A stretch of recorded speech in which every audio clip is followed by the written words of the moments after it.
You write in the book, there is no faith and no courage and no sacrifice in doing what is expedient. What do you say to those viewers that don't pursue their dreams and are locked in their careers because they are too afraid to take risks and pursue something meaningful? Well, the first thing I would say is, well, you should be afraid of taking risks and pursuing something meaningful. But you should be more afraid of staying where you are if it's making you miserable. You're paying a price by sitting there being miserable. You might say, well, the devil I know is better than the one I don't. It's like, don't be so sure of that. The clock is ticking. Yeah, and if you're miserable in your job now and you change nothing, in 5 years, you'll be much more miserable and you'll be a lot older. But isn't it a luxury to pursue what is meaningful? Our viewers have mortgages, they have children, they have payments and loans. It's a luxury to pursue because we lack the resources. Well, I don't remember now, I'm not talking about what makes you happy. It's a luxury to pursue what makes you happy. It's a moral obligation to pursue what you find meaningful.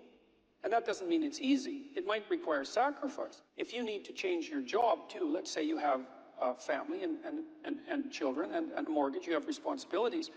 You've already picked up those responsibilities. You don't just get to walk away scot-free and say, well, I don't like my job, I quit. That's no strategy. But what you might have to do is you think, well, this job is killing my soul. All right, so what do I have to do about that? Well, I have to look for another job. Well, no one wants to hire me. It's like, okay, maybe you need to educate yourself more. Maybe you need to update your curriculum vitae, your resume. Maybe you need to overcome your fear of being interviewed. Maybe you need to sharpen your social skills. Like, you have to think about these things strategically. If you're going to switch careers, you have to do it like an intelligent, responsible person. That might take you a couple of years of effort to do properly. We're built for struggle, us human beings. We're built to contend with the world. We're built to contend with reality. You want a challenge, and the best way that you can take on a challenge, because a challenge fortifies you. So you don't want to be secure, you want to be strong. And you get strong by taking on optimal challenges. And so you lay out your destiny in the world, and you take the slings and arrows of fate, and you make yourself stronger while you're doing so. And you might fail, and fortune might do you in, but it's your best bet. And, you know, people have extracted unbelievable successes out of catastrophic failures.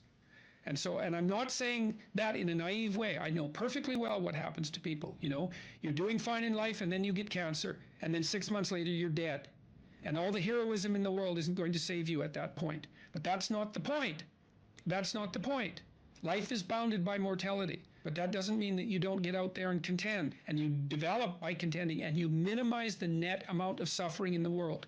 And that's something, man. That's something to do.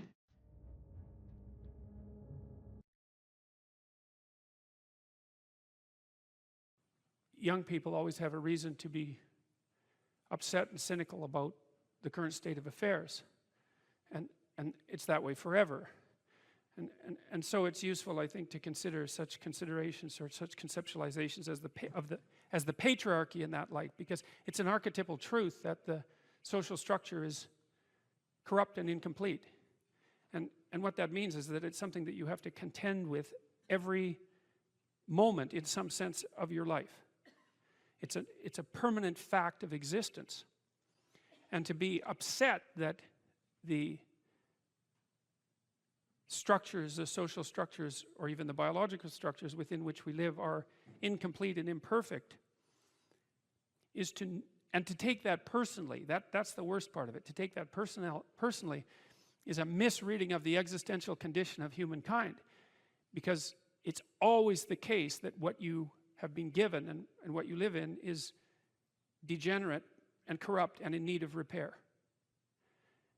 And it's easier just to accept that, because there's also a positive element, and the positive element is, well, you've been granted something rather than nothing, and maybe you haven't been granted pure hell, because especially in a culture like ours where many things actually function quite well, so there's room for gratitude there. Even if it's a broken machine, it's not one that's completely devastated, and it's not absolutely hell-bent at every second on your misery and destruction.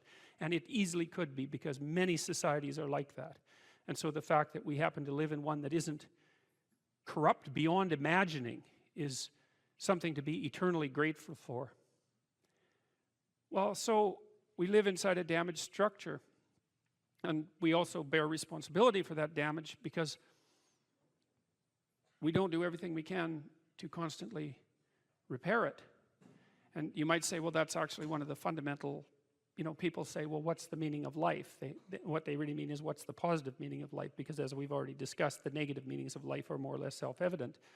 Well, the positive meaning of life is to be found in noting the state of lack of repair of the walled city that you inhabit, and then sallying forth to do something about that, to repair the breaches and to fix up the walls and to make the structure that you inhabit as secure and as productive as it possibly can be.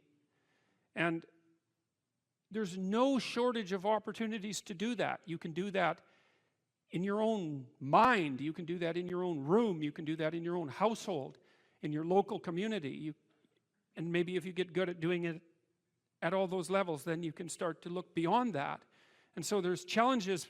That's the thing that's kind of interesting about this insufficient structure, is that it has a set of challenges built into it because of its insufficiency, and perhaps even because of its corrupt nature, that calls forth the potential response from you of heroic adventure. And the heroic adventure is to man the barricades and repair the city. And you can always do that. It doesn't matter what your personal circumstances are. There's always something that isn't right near you, isn't correct, isn't laid out properly, that you could just fix if you wanted to. And one of the things that we're going to talk about tonight is the idea that if you adopt an attitude that's like that the role that you should play is to make things better wherever you are, however you can, that what would actually happen would be that things would get better wherever you are in all sorts of ways, and that we've really, as a species, you might say, or maybe even as singular individuals, we've explored that rarely. It isn't something that's put forth as a proposition that often, and it's quite surprising to me. And I had an interesting experience the other day. I went to the keg. I go there because I have food allergies, and they're very careful with people who have food allergies. And the waiter took me to the table, and he said that he had been watching my lectures, and that's a very common experience. And he was happy about that, and he said that he'd had 2 promotions at the keg in the last 4 months because he'd been watching my lectures. And I really found that an affecting experience, because you might say, well, he's working as a waiter at the keg and there's nothing particularly heroic about that, and I disagree with that, actually, because I don't care where you're located, you can do a hell of a job, and I mean that literally. At whatever job you have, you can take whatever job you have and you can make it a real nice little piece of absolute misery. Or you can act like a civilized human being and notice that no matter where you are, there's a richness and a complexity that's completely inexhaustible right at hand. And then you can take that seriously, and you can say, well, I happen to be a waiter at the keg, and perhaps that's not what I expected, and he's a young guy, and perhaps that isn't where I want to end up, but it's not nothing. It's a rich environment, and I can make it a lot better if I want to. I can get along properly with my coworkers and not gossip behind their back, and I can treat my customers properly, and if an opportunity comes my way, I can take it, and I can see what happens. And so he said that's what he'd started doing, and that things were working out much better for him. He was in a much better job than he was 3 months ago. And 3 months, that's nothing, right? I mean, that's a nice trajectory. It's an uphill trajectory, and that's what you want, really. An uphill trajectory is actually even better than being somewhere good, as far as I'm concerned, because one of the things that really makes your life meaningful is the clear realization that you're headed somewhere better than you are now. And then it's even better if you also understand that there's a direct causal relationship between the things that you're doing and the steepness of that incline. And so I get a lot of letters from people like that, and they're most frequently young men, although not always. And they say, well, I've been listening to these lectures, and I decided that I'm going to try to take responsibility for my life, and so I've started to stop doing all the stupid things that I know that are stupid, that I know I shouldn't be doing, and I've started doing some of the things that aren't stupid that I know I should be doing, which seems pretty obvious, really, if you think about it. But obvious though it may be, that isn't necessarily what people do. And then they write and say, you can't believe what difference that makes. And they're thrilled about it. And so I'm thrilled about it when I get letters like that, because I really don't experience anything as better than a letter like that or a message like that, because it's so good to see things that aren't so good replaced by something better. And I really do think it's an open question. I truly believe it's an open question to what degree we could make things better if that's what we actually aimed at doing.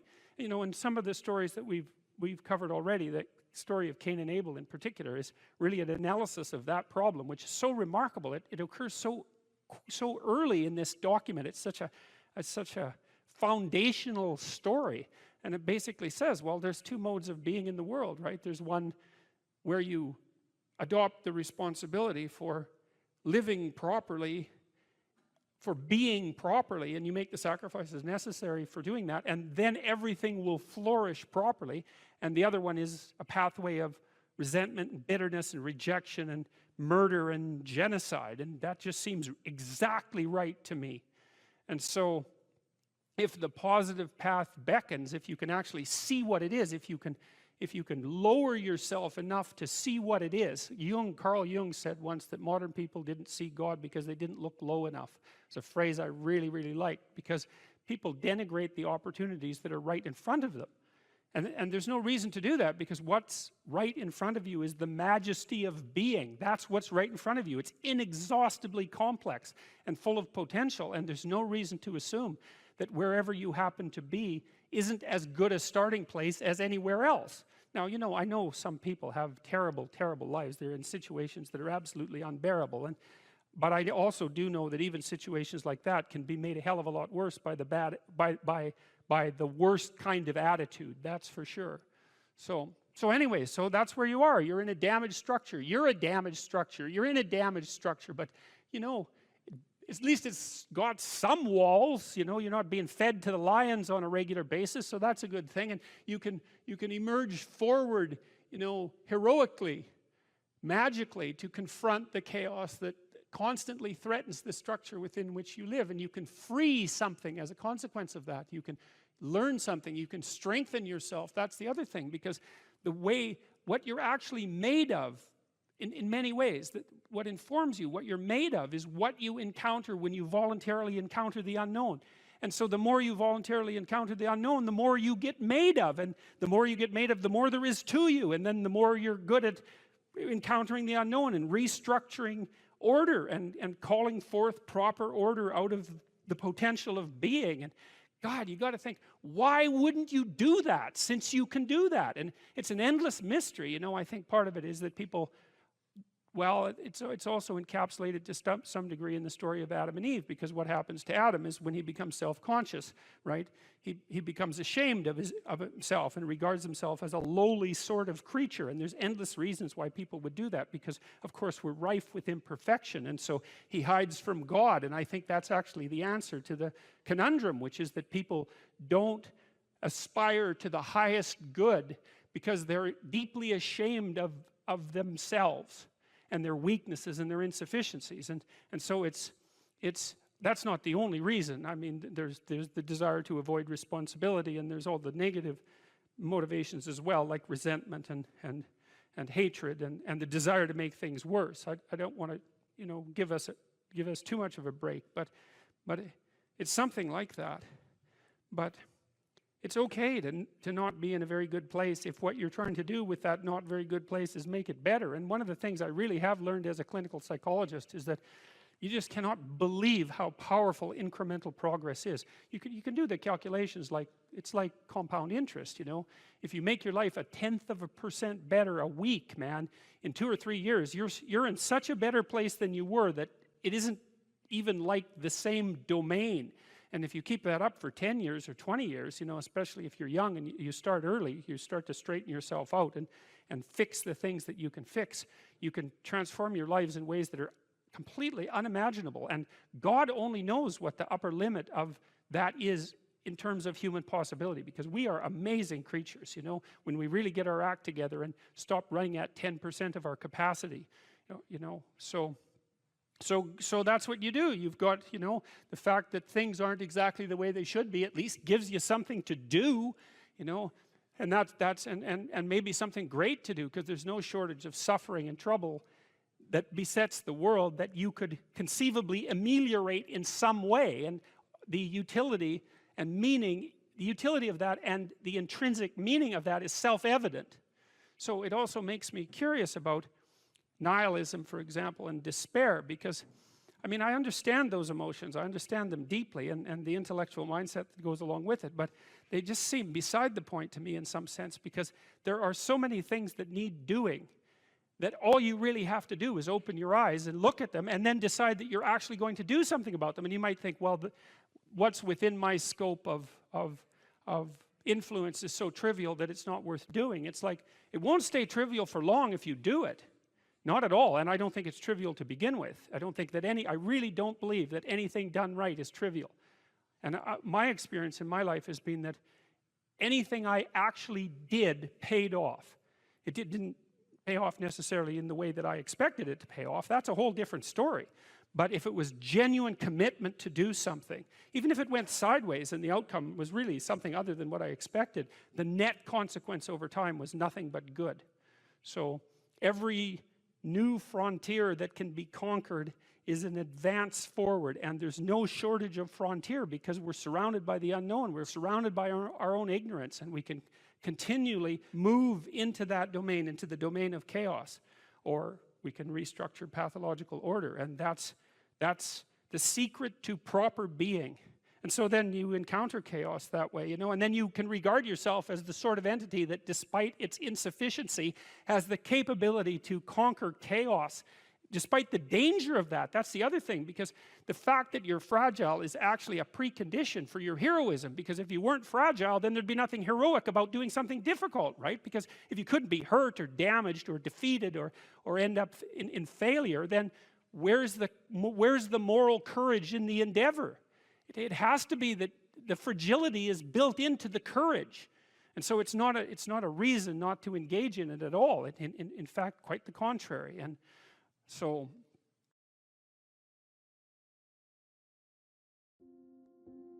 if you could have what you wanted in this moment, and I could deliver it, what would it be? How much of the mess that you see around you would vanish if the mess that you could put straight was put straight? You know perfectly well that if you put your mind to it and you make the proper sacrifices, there are things you can set straight. What advice do you have for a young man in his 20s? Make a plan. Look at what you're interested in. Get disciplined about something. Allow for the possibility that you have something important to contribute to the world, and that the world would be a lesser place without that contribution. Don't be afraid of taking on responsibility. It's where you find what sustains you in your life. You can take on too much responsibility. You have to be cautious in that regard, but that's a less common problem than not taking on enough. A lot of the things that people regard as traps are actually the means to their life. You have to understand that you're not your own servant, so to speak. You're someone that you have to negotiate with, and you're someone that you want to present the opportunity of having a good life to. And that's hard for people because they don't like themselves very much. You have to believe that your action has some redemptive possibility, because why would you do it otherwise? And you might say, well, I kind of believe that. It's like, well, that's not good enough. You kind of got to throw yourself all into it. And what's the cost anyways? It's not like you're going to get out of this alive. So you're pretty much all in, whether you want to be or not. And maybe if you were voluntarily all in, things would be a lot better than they are.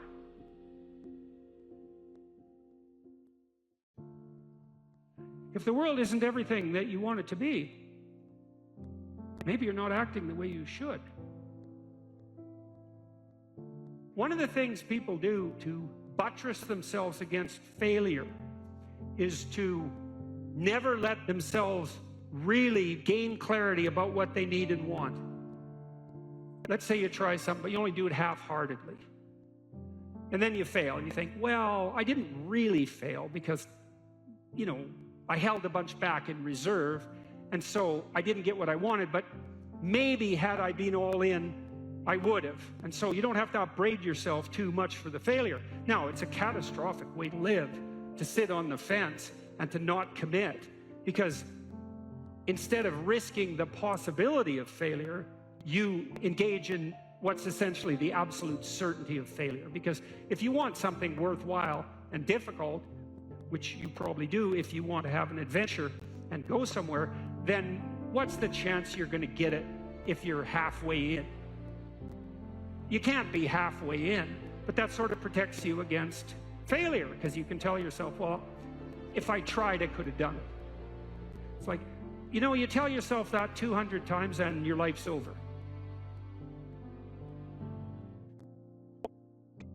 Better have a valued goal, because otherwise you can't get any positive motivation working out. And so the more valuable the goal, in principle, the more the micro processes associated with that goal start to take on a positive charge. And so what that means is, well, you get up in the morning and you're excited about the day, you're ready to go.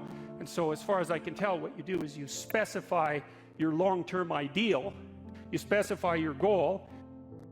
You do that in some sense as a unique individual. You want to specify goals that make you say, oh, if that could happen as a consequence of my efforts, it would clearly be worthwhile.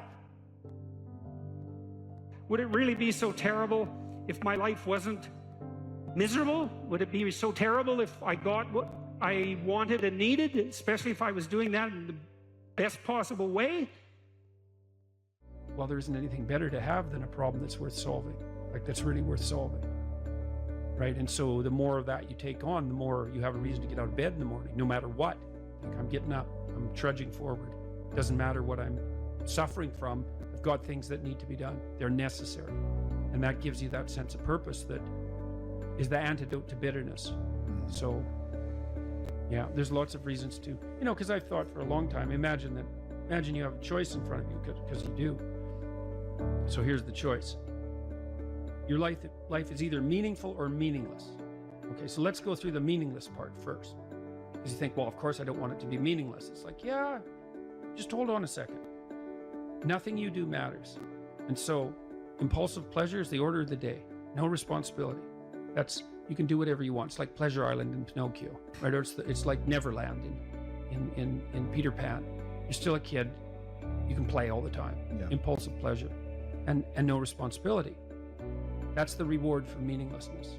Well, but then the other side is, okay, well, let's say you want your life to be meaningful. It's like, okay, then what you do matters. It actually matters, right? Make a mistake, hurts you, hurts your family, hurts the world in a deeper way than you think. And you have to be awake to that. And then you have to take it on yourself. If you're resentful about something, well, first of all, you should notice, I'm resentful. And that's kind of humiliating, because no one's proud of being resentful. It's a shameful emotion. Well, so then why are you resentful? Well, there's only two reasons as far as I've been able to tell. One is that you're allowing yourself to be taken advantage of, or you're being taken advantage of. Sometimes you're not allowing yourself. Sometimes you're a child being abused by their uncle. You're not allowing yourself. You can't do anything about it. You're resentful because you're being taken advantage of, or because you're immature. It's one of those two things. Figure out which it is, and then take the steps necessary to address it. Living a life without resentment is a great goal. People are often resentful if they see that responsibility has been abdicated. Why isn't that person doing their job? It's like, well, hey man, step in at your workplace, in your family. You know, and you think, well, I shouldn't have to do that extra work. Well, you shouldn't be a slave. You shouldn't allow yourself to be tyrannized. But if something bugs you because a responsibility is going unfulfilled, there's a great opportunity for you. And this is something I don't think we teach young people well. And one of the things, you may remember this, that was so striking about the tour was that I made a case fairly consistently that most people find the meaning that sustains them through the vicissitudes of life, not in happiness, but in responsibility. And that would bring everyone to a halt. It would always make the whole theater silent. It's like, oh, I never thought of that connection. because maybe you want to avoid responsibility, and you can understand why. You can understand why. You hide from it. That is what you encounter if you go out in the world and you think, who the hell wants that? I don't want the responsibility. It's like, well, yes, you do, as it turns out. There's nothing better than responsibility. Now, you know, I say that with some caution. I think that it's hard to say. The responsibility, I've been overwhelmed by my apparent responsibility, but I think it's also kept me alive. And I mean that literally. And so, wait, can you go a little deeper with that? I mean, when you were at your darkest moments in the last 2 years, whatever that might be, was it the feeling well, of there's the... many times in the last year where it would have been much easier for me just to be dead. That's constant. So, but no. But is it but no because of something in you, or is it but no because of the people, that you would have abdicated that responsibility of the people, or is that ultimately the same That's thing? it. Yeah. Well, I do think the two aren't easily distinguishable, but it's definitely that. It's definitely that. You know. And it's one of the chapters, the last chapter, is be grateful in spite of your suffering. You know, you need a meaning to sustain you through suffering, and it is the case that you find that in responsibility. Well, and so it's good advice for anyone who's at work. You're resentful about this and that because people aren't pulling their weight. Pull it. See what happens. You become indispensable instantly. You'll know everything. And maybe that job won't be for you, or maybe that relationship won't be for you, but you'll take your hard-acquired wisdom and go elsewhere and flourish there. So, you know, this kid stopped me. I think I wrote about this in this book. Kid stopped me in a restaurant one day when I was walking in, and he said, and he had an undergraduate degree, and he was working as a waiter in a chain steak place. And he stopped me and he said, you know, about 6 months ago, I was watching one of your lectures, and I decided to stop being resentful about my job. And he was resentful because he had a university degree and he's working as a waiter. You know, and look, I don't have anything against waiters. It's like a waiter can make your evening, you know, hooray. He said, well, I decided I'd start trying at my job, like really trying, as if it was worthwhile. He said he got 3 promotions in 6 months, like he's just rocketing up the power hierarchy. Well, it's not power, it's competence, if it's well run. You know, and places are full of opportunity. There's always people out there who are doing far better than you on pretty much anything you want to imagine. And if all you're doing is seeing yourself in their reflected light, let's say, then it's going to be pretty damn dismal. But it's not a good comparison because, well, first of all, there's danger in just comparing yourself to others, period, because they're not you. And God only knows what struggles they had to undertake to get to where they were, or what burdens they're currently carrying that you're not aware of. But you can certainly contrast yourself with yourself. And that's a lot better. It is the only way. Well, it's also the only way of really measuring anything approximating proper improvement. You can actually tell when you're a little better than you were yesterday. Right. And you can actually do that. That's another thing that's so interesting about it, is that you can actually make yourself a little better in some way, pretty much. Well, I don't know if it's at every moment, but you can certainly do it every day. Let's say you want to become who you could be in the fullest sense. So let's say you're someone who's going to solve some serious problems. Okay, the first thing you have to do is admit to the seriousness of the problems. That's no joke. And so the first thing is just the terror of the problem itself. And that's enough to paralyze me. And that's the Hydra, that's the Gorgon with the head of snakes. It'll paralyze and turn you to stone. That's the basilisk in the Harry Potter series. Mm-hmm. You look at it and it turns you to stone and lurks underneath everything, right? And it's malevolence and tragedy. And so there's that. And then the next is, well, you're going to take responsibility for that? You're really going to do that, are you? That's a hell of a load, man. And so it's daunting to even consider that. And then there's the discipline and responsibility that necessitates, which is also daunting. It's like, oh my God, the problem's that serious. I'm really going to have to get my act together in order to not contribute to it, much less solve it. And so the problem is terrible. And then the solution is daunting. But the upside of that is like, well, there isn't anything better to have than a problem that's worth solving, like that's really worth solving. Right. And so the more of that you take on, the more you have a reason to get out of bed in the morning, no matter what. Like, I'm getting up, I'm trudging forward. Doesn't matter what I'm suffering from have got things that need to be done. They're necessary.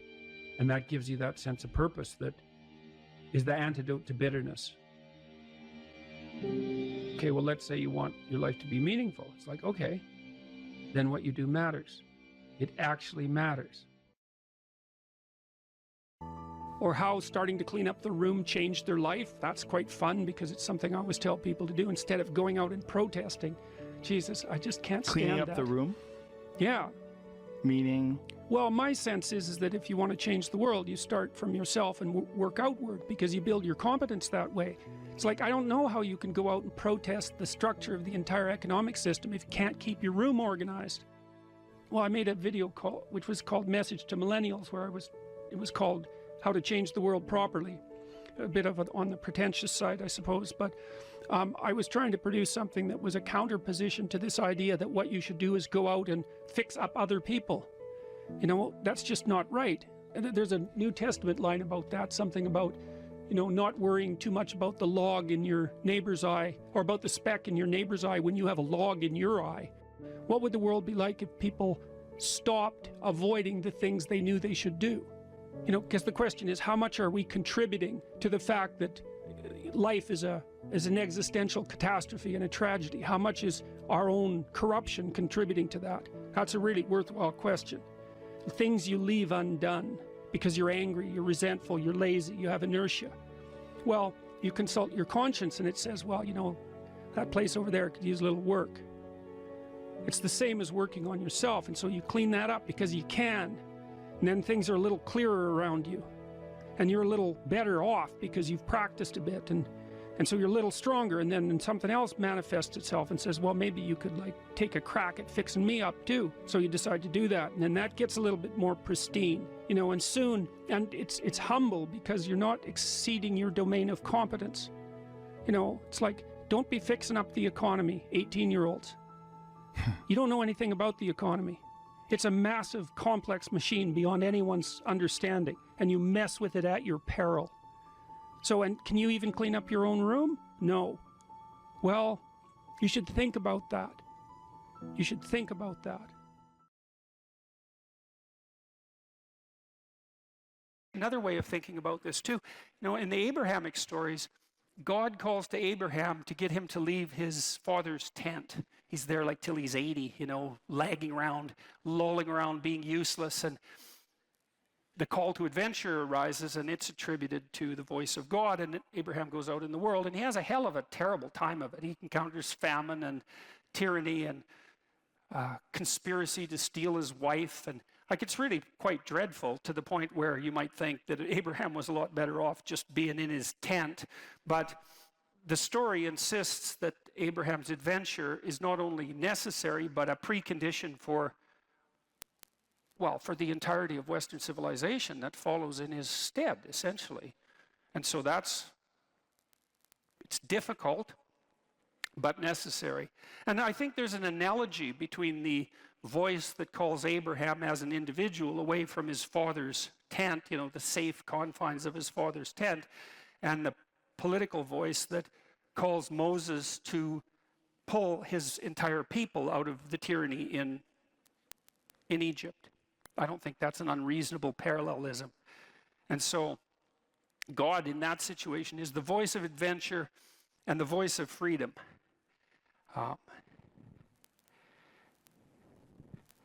Okay, now, Moses heeds this call and convinces the Pharaoh, eventually, to let the Israelites go. And so they leave tyranny. And the story is very interesting to me because it's so sophisticated in structure, because you might think once you get out of the tyranny, problem solved, right? And you could even think about this in terms of the tyranny of your own preconceptions. You drop the constraints you've laid upon yourself, the arbitrary constraints you've laid upon yourself, or you stop imposing your will on other people, or you escape from political or social tyranny, and everything's immediately better. And that's not what happens in the story at all. What happens is that the Israelites go from the tyranny into the desert. And it's not obvious at all that the desert is an improvement over the tyranny. And it's also a very strange story, because if you think about the story geographically, the desert that the Israelites were hypothetically wandering through isn't that big. And they're there for like 45 years, and you think, well, that's kind of a failure of leadership. It'd take like 2 weeks to walk across the desert, yet they're out there for 45 years or 40 years. What can that possibly mean? And what it means, I think, it means a variety of things, but apart from the fact that it's out of the tyranny into the desert, which is really something to think about. Like, why won't you drop your stubborn preconceptions if they're just constraining you, you know? Or why would people subject themselves to totalitarian oppression if they could just let it go and then everything would be all right? And the answer is, everything wouldn't be all right. It might get worse initially. And that's sort of what seems to happen in the Exodus story. It's like in the desert. And how long? 40 years, 3 generations. So you might think, well, we're better off in the bloody tyranny. And lots of times, we've seen this in the modern world. There were no shortage of people in the Soviet Union once the Soviet Union collapsed, even after the terrible 1990s, who were, what would you call it, reminisced fondly about the good old Stalinist days. And you can kind of understand that, because maybe knowing exactly what you should be doing all the time is preferable to not knowing what the hell's going on ever. And maybe that's the distinction between the tyranny and the desert. You know, you drop the tyranny, but then what? Well, what happens in the desert? The Israelites are wandering around there for like decades, and they fight amongst themselves. And Moses has to act as a judge. I won't get into that too much, but he judges them for a very long period of time, for many, many hours every day, trying to help them regulate their behavior now that they don't have a central authority. They also become faithless. That the story insists upon this, that they lose their faith in the God that called them out of Egypt. And so you could say they lose faith. This is one way of thinking about it. They lose faith in the principle of freedom. And it's not that surprising, because now they're free, they're in the desert, and so that's kind of rough. And so why wouldn't they continue with their faith in the God that called them to freedom? It says, well, look where you brought us. This isn't so good. And then they start to worship false idols. And that's relevant to tonight's topic of discussion, because we're talking about ideology, right? I said abandon ideology. It's the same idea, false idols.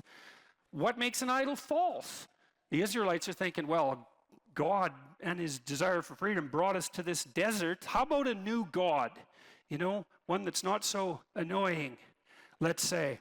And so that's all well and good, and they start worshiping all sorts of different idols, golden calf, for example, and they're having a fine old time of it, fractionating into their multiple groups of belief, worshiping false idols. I should make just a side note about what worship means, because it's a weird word. And I would say, you know, if you hero worship someone, then you want to be like them. And so worship has that fundamental element of mimicry. And so that's tied nicely to this notion that what you believe is what you act out, not what you say is true. And so to worship something is to be compelled by the desire to imitate it. You know, you might say, well, if you're a big fan of a star, someone make a joke near you and say, well, you worship that person. It's like, well, it's not exactly a joke. The grip of that admiration is part of the impetus to imitate. And so then I would say, well, just as what you value most highly is that which you act out, what you worship is that which compels you to imitate. That's what the act of worship means. To imitate and to celebrate. To celebrate is to put at the highest place. To say this is the highest of values. And so now the Israelites are out in the desert and they're worshiping false idols, which means they're putting the wrong thing in the highest place. And then we have the same objection. How do you know that it's the wrong thing? Which is the same question. How do you know when a belief is an ideological belief and when it's valid? Or can you even say such a thing? And how do you know when you're saying it that you're not just falling into the same trap? I'm trying to puzzle that out piece by piece. I want to tell you a side story here, then we'll go back to the narrative. A couple of side stories. On the back of your dollar bill, there's a pyramid. And at the top of the pyramid, there's a cap, and the cap is separated from the pyramid, and there's an eye in the cap. Okay. And then in the Washington Monument, at the top of the Washington Monument, there's a pyramid, and at the top of the pyramid, there's a cap, and it's made out of aluminum. In ancient Egypt, that cap was made out of gold. And the reason it's made out of aluminum in Washington is because aluminum was more expensive than gold when the Washington Monument was made, and they wanted to make the cap of the pyramid, which is the thing at the very top of the pyramid, they wanted to make it out of the most valuable material. Now, why would you want to make what's at the top of the pyramid out of what's most valuable? And the answer to that is something like, the thing that's at the top of the pyramid, since it's at the top, should be the thing that's most valuable. And what's most valuable? Well, gold's valuable. Why? Well, it's like the sun. It's incorruptible. It's a noble metal. It gleams like the sun. It's a symbol of value. And so the notion there is that the thing that's at the very pinnacle of the pyramid should be the thing that's most valuable. And then we're back to the question. How do you know that something is valuable compared to something else? Okay, so put that aside, back to the Exodus story. So the Israelites are worshiping all these false idols, and God's getting upset about this. And he sends a bunch of poisonous snakes in amongst the Israelites to bite them. And which seems kind of heavy-handed, you might say, because the poor Israelites, they're thinking, tyranny, desert, snakes, you know, enough.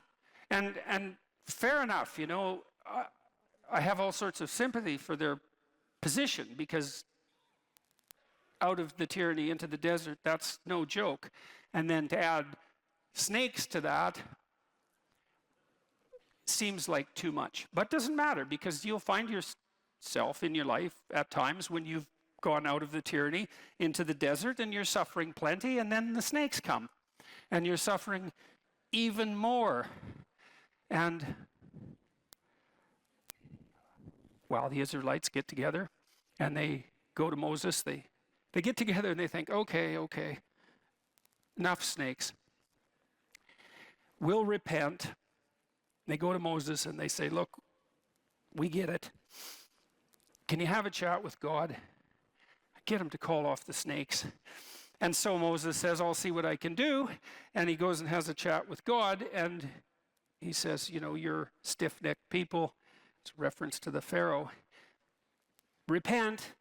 Do you think you could do something about the snakes? And God has a perfect opportunity there to just get rid of the snakes, since he brought them. But that isn't what happens, and that's extremely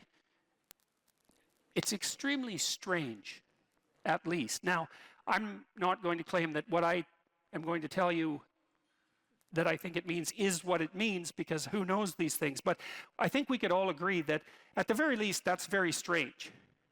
The whole story is strange, but that's strange. Moses goes to God. He says you could call off the snakes, and God doesn't. He says something almost incomprehensible. Instead, he says, you should take Moses already has a staff. It's the staff of Moses, and he's done all sorts of magic tricks with it before, like turning it into a snake and having it turn back into a staff. And I won't get into that. That's a very interesting idea in and of itself. But God tells Moses' staff is also the staff of God. It's the thing that Moses relies on. It's, in some sense, it's the thing he can lean on. And so the staff is something you can lean on. And when you're walking, of course, the staff helps you stand and walk. And so it's a support. It's something reliable.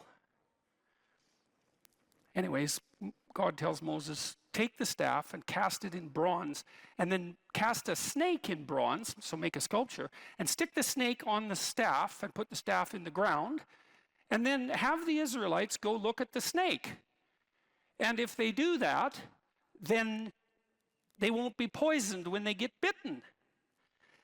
And you think, what the hell is going on with that story? It's like, it's so peculiar. You know, this is one of those situations with the story you think there's either something deep going on here, or it's completely, I don't know what your conclusion can be. It's incomprehensibly strange, but that's the story. And so anyways, the Israelites go and they look at the snake, and then they're not poisoned anymore. And then here's even a weirder twist on that story. So many thousands of years later, Christ says, according to the Gospels, that he has to be lifted up like the snake Moses hung on the staff in the desert, which takes a story that's already unbelievably peculiar and makes it way more peculiar. Because you think, well, why in the world would someone who is reputed to be the savior of humanity, regardless of whether or not you believe that, why would he associate himself with a snake? And then, especially given, the reputation of the snake, and more particularly, why associate himself with the particular snake that Moses used because God told him to in the desert? It's another one of those situations where there's either something going on here that's extremely mysterious, or what is it? What is it? Is it a kind of insanity? It's not obvious at all what to do with that story. But here's what you do with it if you're a clinical psychologist, or if you're me and you're a clinical psychologist. One of the things we have learned is that we've learned a couple of things as clinicians, let's say. Here's one: honest speech cures people. Right? So Freud, in some sense, was the first person to really formulate that clinically. He said, come to my practice, and you can lay on this couch, and you just say whatever comes into your mind with zero censorship.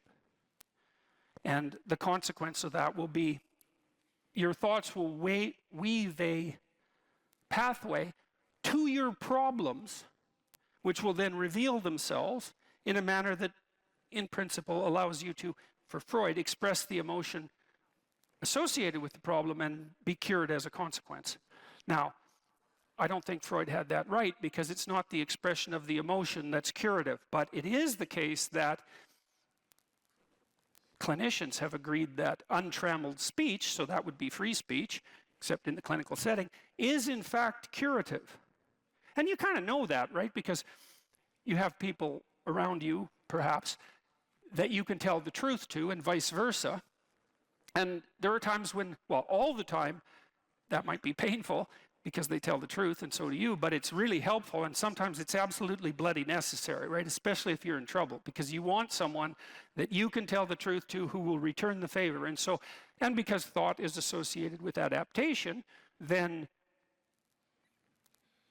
true thought is going to be associated with redemption. So the truth sets you free in that regard.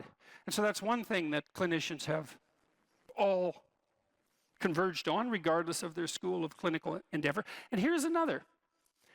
If you voluntarily confront what you're afraid of, you get braver.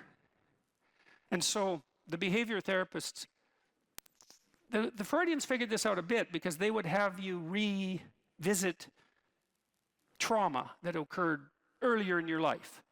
And that's a pretty common therapeutic technique. We should talk about those things that still plague you emotionally. I don't think we should talk about them so that you get to express the associated emotion.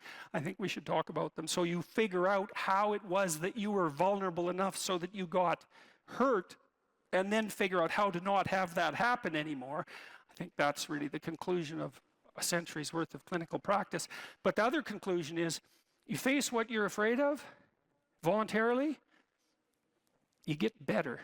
So if people have a phobia of elevators, they're agoraphobic, you can teach them slowly to approach an elevator and to open it and to go inside it, and their fear of the elevator will radically decrease.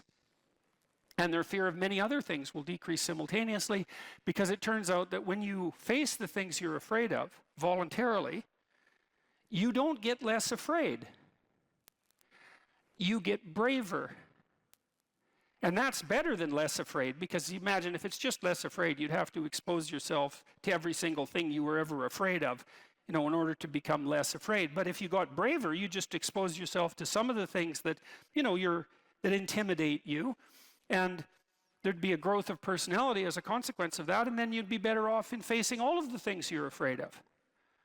Well, that's what happens in the desert. So there's this weird idea, and I don't know what to make of it exactly, but you can see what you can make of it. God could have just called off the snakes, but he seems to have made a decision that no, the snakes are there and there's nothing that can be done about them, but you can make people a hell of a lot better than they are. And one of the ways you do that is by encouraging them to voluntarily confront the things they're afraid of. It's very helpful for people to hear that they should make themselves competent and dangerous and take their proper place in the world. Competent and dangerous? Mm-hmm. Why dangerous? Because it's the alternative to being weak. And weak is not good. The people who shoot up the high schools, they're weak. They're weak. How is it good to be dangerous? Because it makes you formidable.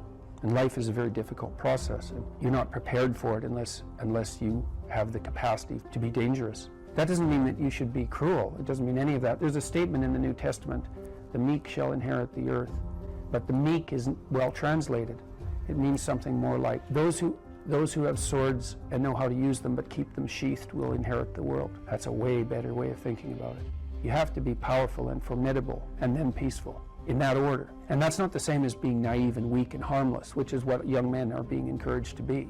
It's like, that's a very bad idea. It's a very bad idea. Because naive, weak, and harmless means that you can't withstand the tragedies of life. You can't bear any responsibility. You'll end up bitter. And when you get bitter, then you get dangerous. But one thing I'm not getting, there's a big difference between letting people do something for themselves and saying men should be dangerous. By dangerous, that implies I should be ready to threaten someone, to hurt somebody. No, you should be capable of it. But that doesn't mean you should use it. There's nothing to you otherwise. Like, if you're not a formidable force, there's no morality in your self-control. If you're incapable of violence, not being violent isn't a virtue. People who teach martial arts know this full well, right? If you learn a martial art, you learn to be dangerous, but simultaneously you learn to control it. Both of those come together. And the combination of that capacity for danger and the capacity for control is what brings about the virtue. Otherwise, you confuse weakness with moral virtue. I'm harmless, therefore I'm good. It's like, no, that isn't how it works. That isn't how it works at all. If you're harmless, you're just weak. And if you're weak, you're not going to be good. You can't be, because it takes strength to be good. It's very difficult to be good. People are afraid of the truth because often if you reveal it, it causes conflict in the moment. Telling the truth is definitely an adventure. Seeking for sure, but also telling. Another way of going about it is to just say what you think and see what happens. That's an adventure, because you don't know what the outcome is going to be. So look, there's this old idea that it's necessary to have faith in the truth. And so here's a way of thinking about that. Someone asks you a question and you might think, well, here's the outcome I want, and so here's how I'm going to answer that question. So that's one way of approaching it. But another way of approaching it is, you ask me a question, I'm going to think about the answer, and I'm just going to tell you what I think. And it doesn't matter what the outcome is, because I'm willing to see what the outcome will be, predicated on the idea that there isn't a better outcome than the one that truth produces. Even if it's harsh and terrible in the short term, and sometimes it is, it's like there isn't a better way of doing it. Now, you might say, well, how do you know that? And the answer is, well, I don't know that. That's why it's an article of faith, because I believe, and I believe this deeply, the being that you produce as a consequence of telling the truth is good, by definition, even though it's harsh and often uncomfortable, because you get in trouble. One of the things that I've really learned recently, or learned to articulate better, is that there's a very tight relationship between aspiration and responsibility. The first question might be, do you need to aspire to something? And the answer is, well, yes, because you have to do something. If you just sit there, you'll die. You can't just sit there. You have to go act out in the world. Okay, so act towards what? Well, that's whatever your aspiration is. You have to have an aim. Okay, well, what should the aim be? Well, it should be something worth doing, let's say. Why do something that you don't feel is worth doing? What do you think's worth doing? Well, if you watch other people and you judge when they're doing something worthwhile, you usually judge them positively if you see that they're taking responsibility, at least for themselves. What, do you want to be completely useless so other people have to take care of you? That's pretty pathetic. And maybe you could get your act together so you're taking care of yourself and your family. And maybe you could even do better than that and take care of yourself and your family and your community. Well, good for you. That's responsibility, and that's an aim. Well, here's one of the things that's cool about that, is that your life doesn't have meaning without aspiration or an aim. Okay, so you need a hierarchy of values. There's got to be something at the top. It's got to be something important. If you don't have that, your life doesn't have any meaning. So if you criticize the hierarchy, or even the idea of hierarchy, you destroy the idea of aspiration, and then people have nothing. Well, that's not helpful. People are built for a struggle and they're built for a weight, and you want to take on a heavy burden voluntarily. See if you can put yourself together. See what you can do out in the world while you're waiting to die. It's an all-in game. It better be worthwhile. You need a family, you need friends. Like, you don't need to have all these things, but you better have most of them. Family, friends, career, educational goals, plans for, time outside of work, attention to your mental and physical health, etc. That's what life is about. And if you don't have any of those things, well, then all you've got left is misery and suffering. So that's a bad deal for you. So, number one, specify your damn goals, because how are you going to hit something if you don't know what it is? That isn't going to happen. And often people won't specify their goals too, because they don't like to specify conditions for failure. So if you keep yourself all vague and foggy, which is real easy, because that's just a matter of not doing as well, then you don't know when you fail. And people might say, well, I really don't want to know when I fail because that's painful, so I'll keep myself blind about when I fail. That's fine, except you'll fail all the time then. You just won't know it until you've failed so badly that you're done. And that can easily happen by the time you're 40. You would like to be productive and have a good life, and that's how you make the schedule. It's like, and then you look at the day and you think, well, if I had that day, that'd be good. Great, and you're useless and horrible, so you'll probably only hit it with about 70% accuracy, but that beats the hell out of 0, right? And if you hit it even with 50% accuracy, another rule is, well, aim for 51% the next week, or 50.5% for God's sake, because you're going to hit that position where things start to loop back positively and spiral you upward. So that's one way that you can work on your conscientiousness, is to plan a life you'd like to have. And you do that partly by referring to social norms. That's more or less rescuing your father from the belly of the whale. But the other way you do that is by having a little conversation with yourself about, as if you don't really know who you are, because you know what you're like. You won't do what you're told. You won't do what you tell yourself to do. You must have noticed that. It's like you're a bad employee and a worse boss, and both of those work for you. You don't know what you want to do, and then when you tell yourself what to do, you don't do it anyways. But, my point is that you have to understand that you're not your own servant, so to speak. You're someone that you have to negotiate with. And you're someone that you want to present the opportunity of having a good life to. And that's hard for people, because they don't like themselves very much. They're always like cracking the whip and then procrastinating, and cracking the whip and then procrastinating. And it's like, God, it's so boring and such a pathetic way of spending your time. And you know what that's like, because you probably waste like 6 hours a day. What you do now is going to multiply its effects in the future. And you need to know what your damn time is worth. One of the things you should be asking yourself is, when you spend an hour, was that, well, what if I paid someone $50 to have had that hour? And if the answer is no, it's like, well, maybe you should do something else with your time. And it depends on whether or not you think that your time's worthwhile. But the funny thing about not assuming that is, if you assume your time isn't worthwhile, what happens is you don't just sit around sort of randomly in a state of responsibility-less bliss. What you do is you suffer existentially.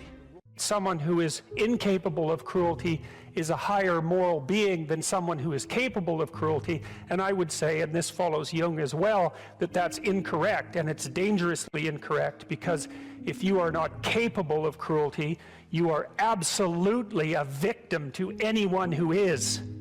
And so part of the reason that people go watch anti-heroes and villains is because there's a part of them crying out for the incorporation of the monster within them, which is what gives them strength of character and self-respect, because it's impossible to respect yourself until you grow teeth.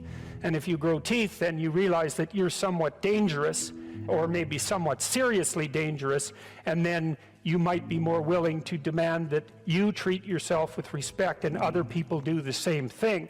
And so that doesn't mean that being cruel is better than not being cruel. What it means is that being able to be cruel and then not being cruel is better than not being able to be cruel. Because in the first case, you're nothing but weak and naive. And in the second case, you're dangerous, but you have it under control. And you know, a lot of martial arts concentrate on exactly that as part of their philosophy of training. It's like, we're not training you to fight. We're training you to be peaceful and awake and avoid fights. But if you happen to have to get in one, and I guess the philosophy also is that if you're competent at fighting, that actually decreases the probability that you're going to have to fight, because when someone pushes you, you'll be able to respond with confidence, and with any luck, and this is certainly the case with bullies, with any luck, a reasonable show of confidence, which is very much equivalent to a show of dominance, is going to be enough to make the bully back off. And so the strength that you develop in your monstrousness is actually the best guarantee of peace. And that's partly why Jung believed that it was necessary for people to integrate their shadow. And he said that was a terrible thing for people to attempt, because the human shadow, which is all those things about yourself that you don't want to realize, reaches all the way to hell. And what he meant by that was, it's through an analysis of your own shadow that you can come to understand why other people are capable, and you as well, of the sorts of terrible atrocities that characterized, let's say, the 20th century. And without that understanding, there's no possibility of bringing it under control. When you study Nazi Germany, for example, or you study the Soviet Union, particularly under Stalin, and you're asking yourself, well, what are these perpetrators like? Forget about the victims, let's talk about the perpetrators. The answer is, they're just like you. And if you don't know that, that just means that you don't know anything about people, including yourself. And then it also means that you have to discover why they're just like you. And believe me, that's no picnic. So that's enough to traumatize people, and that's partly why they don't do it. And it's also partly why the path to enlightenment and wisdom is seldom trod upon, because if it was all a matter of following your bliss and doing what made you happy, then everyone in the world would be a paragon of wisdom. But it's not that at all. It's a matter of facing the thing you least want to face. Your attention, for example, is mediated by unconscious forces. And you know that perfectly well. And this is another Freudian observation. You know, if you're sitting down to study, for example, your conscious intent is to study. But you know perfectly well that all sorts of distraction fantasies are going to enter the theater of your imagination non-stop and annoyingly. And there isn't really a lot you can do about that except maybe wait it out. You know, so you'll be sitting there reading, and your attention will flicker away. You'll think about, I don't know, maybe you want to watch Jane the Virgin on Netflix or something like that, or maybe it's time to have a peanut butter sandwich, or you should get the dust bunnies out from underneath the bed, or it's time to go outside and have a cigarette, or maybe it's time for a cup of coffee, or it's like all these subsystems in you that would like something aren't very happy just to sit there while you read this thing that you're actually bored by, and so they pop up and try to take control of your perceptions and your actions non-stop. Maybe you think, well, this is a stupid course anyways, why do I have to read this damn paper, and what am I doing in university, and what's the point of life? It's like, you can really get going if you're trying to avoid doing your homework, and then you might think, well, what is it in you that's trying to avoid? Because after all, you took the damn course and you told yourself to sit down. Why don't you listen? Well, because you're a mess. That's basically why. You haven't got control over yourself at all. And no more than I have control over this laptop. Okay, so there's the memory function of the unconscious, and there's the dissolutive function. That's an interesting one. The unconscious contains habits, once voluntary, now automatized, and dissociated elements of the personality, which may lead a parasitic existence. That's an interesting one. I would relate that more to procedural memory. You know, so what you've done is practice certain habits, whatever they might be. Let's call them bad habits. And you like those things to get under control, but you can't. So maybe when you're speaking, for example, you use like and you know, and you say a lot. And you've practiced that, so you're really good at it. And you'd like to stop it, but you don't get to, because you've built that little machine right into your being, right? It's neurologically wired, and it's not under conscious control. And anything you practice becomes that. It becomes part of you, and that's another element of the unconscious, a different part. And then there's a creative part, which is that, well, you know, you're sitting around and maybe you're trying to write something, or maybe you want to produce a piece of art or a piece of music, or maybe you're just laying in bed dreaming, and you have all these weird ideas, and especially in dreams, it's like, where do those things come from? And even more strange, one of the things that's really weird about dreams, and almost impossibly weird, is that you're an observer in the dream. It's like a dream is something that happens to you. Well, you're dreaming it, theoretically, so how is it that you can be an observer? It's almost like you're watching a video game or a movie, but you're producing it, at least in principle, although the psychoanalysts would say, well, no, not exactly. Your ego isn't producing it. Your unconscious is producing it. It's a different thing. It's a different thing. And of course, Jung would say, well, it's deeper than that. The collective unconscious might be producing it. It's, in some sense, it isn't you exactly, or it isn't the you that you think of when you think of you. And that's the ego from the Freudian perspective, the you that you identify with. That's the ego. And outside of that is the unconscious. The id, that's more the place of impulses. And you could think about those as the biological subsystems that can derail your thinking, right? And that govern things like hunger and sex and aggression and your basic instincts is another way of putting it. And it's a reasonable way of thinking about it, because these are subsystems that you share with animals. You share them certainly with mammals. You share most of them with reptiles. You share a lot of them with amphibians, and even going all the way down to crustaceans. There's commonality, for example, in the dominance hierarchy circuits. And so these are very, very old things. And the idea that you're in control of them is, well, you're not exactly in control of them. And I would say the less integrated you are, the less you're in control of them, and the more they're in control of you. And that can get really out of hand, you know. You can be, like with people who have obsessive compulsive disorder, for example, which seems to be, I would say, the dissolutive elements in some sense of the unconscious, the way that it's portrayed here.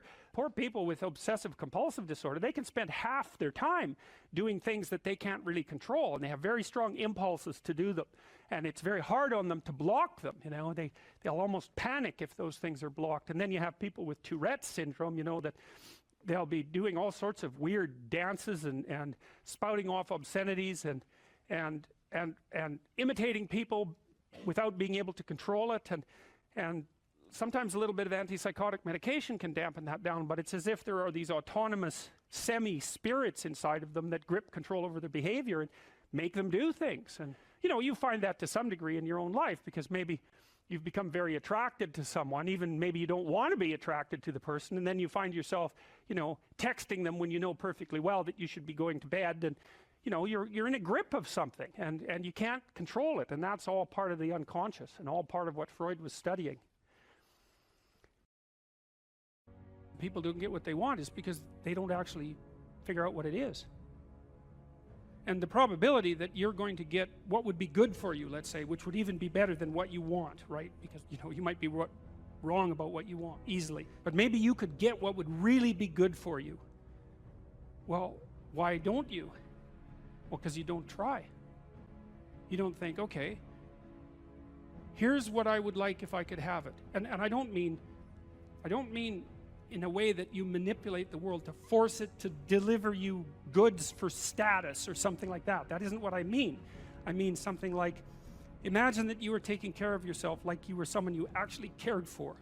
And then you thought, okay, I'm caring for this person. I would like things to go as well for them as possible. What would their life have to be like in order for that to be the case? Well, people don't do that. They don't sit down and think, all right, you know, let's figure it out. You've got a life. It's hard, obviously. It's like 3 years from now you can have what you need. You got to be careful about it. You can't have everything. You can have what would be good for you, but you have to figure out what it is, and then you have to aim at it. Well, my experience with people has been is if they figure out what it is that would be good for them, and then they aim at it, then they get it. And it's strange because they don't it's a strange thing. It's not quite that simple because, you know, you may formulate an idea about what would be good for you, and then you take 10 steps towards that, and you find out that your formulation was a bit off, and so you have to reformulate your goal. You know, so you're kind of going like this as you move towards the goal. But a huge part of the reason that people fail is because they don't ever set up the criteria for success. And so, since success is a very narrow line and very unlikely, the probability that you're going to stumble on it randomly is 0. And so there's a proposition here, and the proposition is, if you actually want something, you can have it. Now the question then would be, well, what do you mean by actually want? And the answer is that you reorient your life in every possible way to make the probability that that will occur as certain as possible. And that's a sacrificial idea, right? It's like, you don't get everything. Obviously. But maybe you can have what you need. And maybe all you have to do to get it is ask. But asking isn't a whim or today's wish. It's like, you have to be deadly serious about it. You have to think, okay, like, I'm taking stock of myself. And if I was going to live properly in the world, and I was going to set myself up such that being would justify itself in my estimation, and I don't mean as a harsh judge, exactly what is it that I would aim at? Sit on your bed one day and ask yourself, what remarkably stupid things am I doing on a regular basis to absolutely screw up my life? And if you actually ask that question, but you have to want to know the answer, right? Because that's actually what asking the question means. It doesn't mean just mouthing the words. It means you have to decide that you want to know. You'll figure that's out so fast it'll make your hair curl. If you ask a disagreeable person what he wants, say, or she wants, they'll tell you right away. They know. It's like, this is what I want, and this is how I'm going to get it. But agreeable people, especially if they're really agreeable, are so agreeable that they often don't even know what they want, because they're so accustomed to living for other people and to finding out what other people want and to trying to make them comfortable and so forth, that it's harder for them to find a sense of their own desires as they move through life. And that's not, look, there's situations where that's advantageous, but it's certainly not advantageous if you're going to try to forge yourself a career. That just doesn't work at all. And so, even though on average men and women aren't that much different in terms of their levels of agreeableness by the group, if you go out and you look at the extremes, they're very different. So all of the most agreeable people are women, and all of the most disagreeable people are men. And the thing is, the extremes are often what matter rather than what's in the middle. And so one of the ways that's reflected in society, by the way, is there's way more men in prison. And the best personality predictor of being imprisoned is to be low in agreeableness. It makes you callous. Now you might think, well, what's the opposite of compassion and politeness? And the answer to that is, I think it's best sort of conceptualized as a trading game. So let's say that we're going to play repeated trading games. And if you're very agreeable, then you're going to bargain harder on my behalf than you're going to bargain on your own behalf. Whereas if you're very disagreeable, you're going to do the reverse. You're going to think, I'm in this trading game for me, and you're going to take care of your own interests. Where an agreeable person is going to say, no, at best this is, at worst this has to be 50-50, but I'd like to help you every way I can.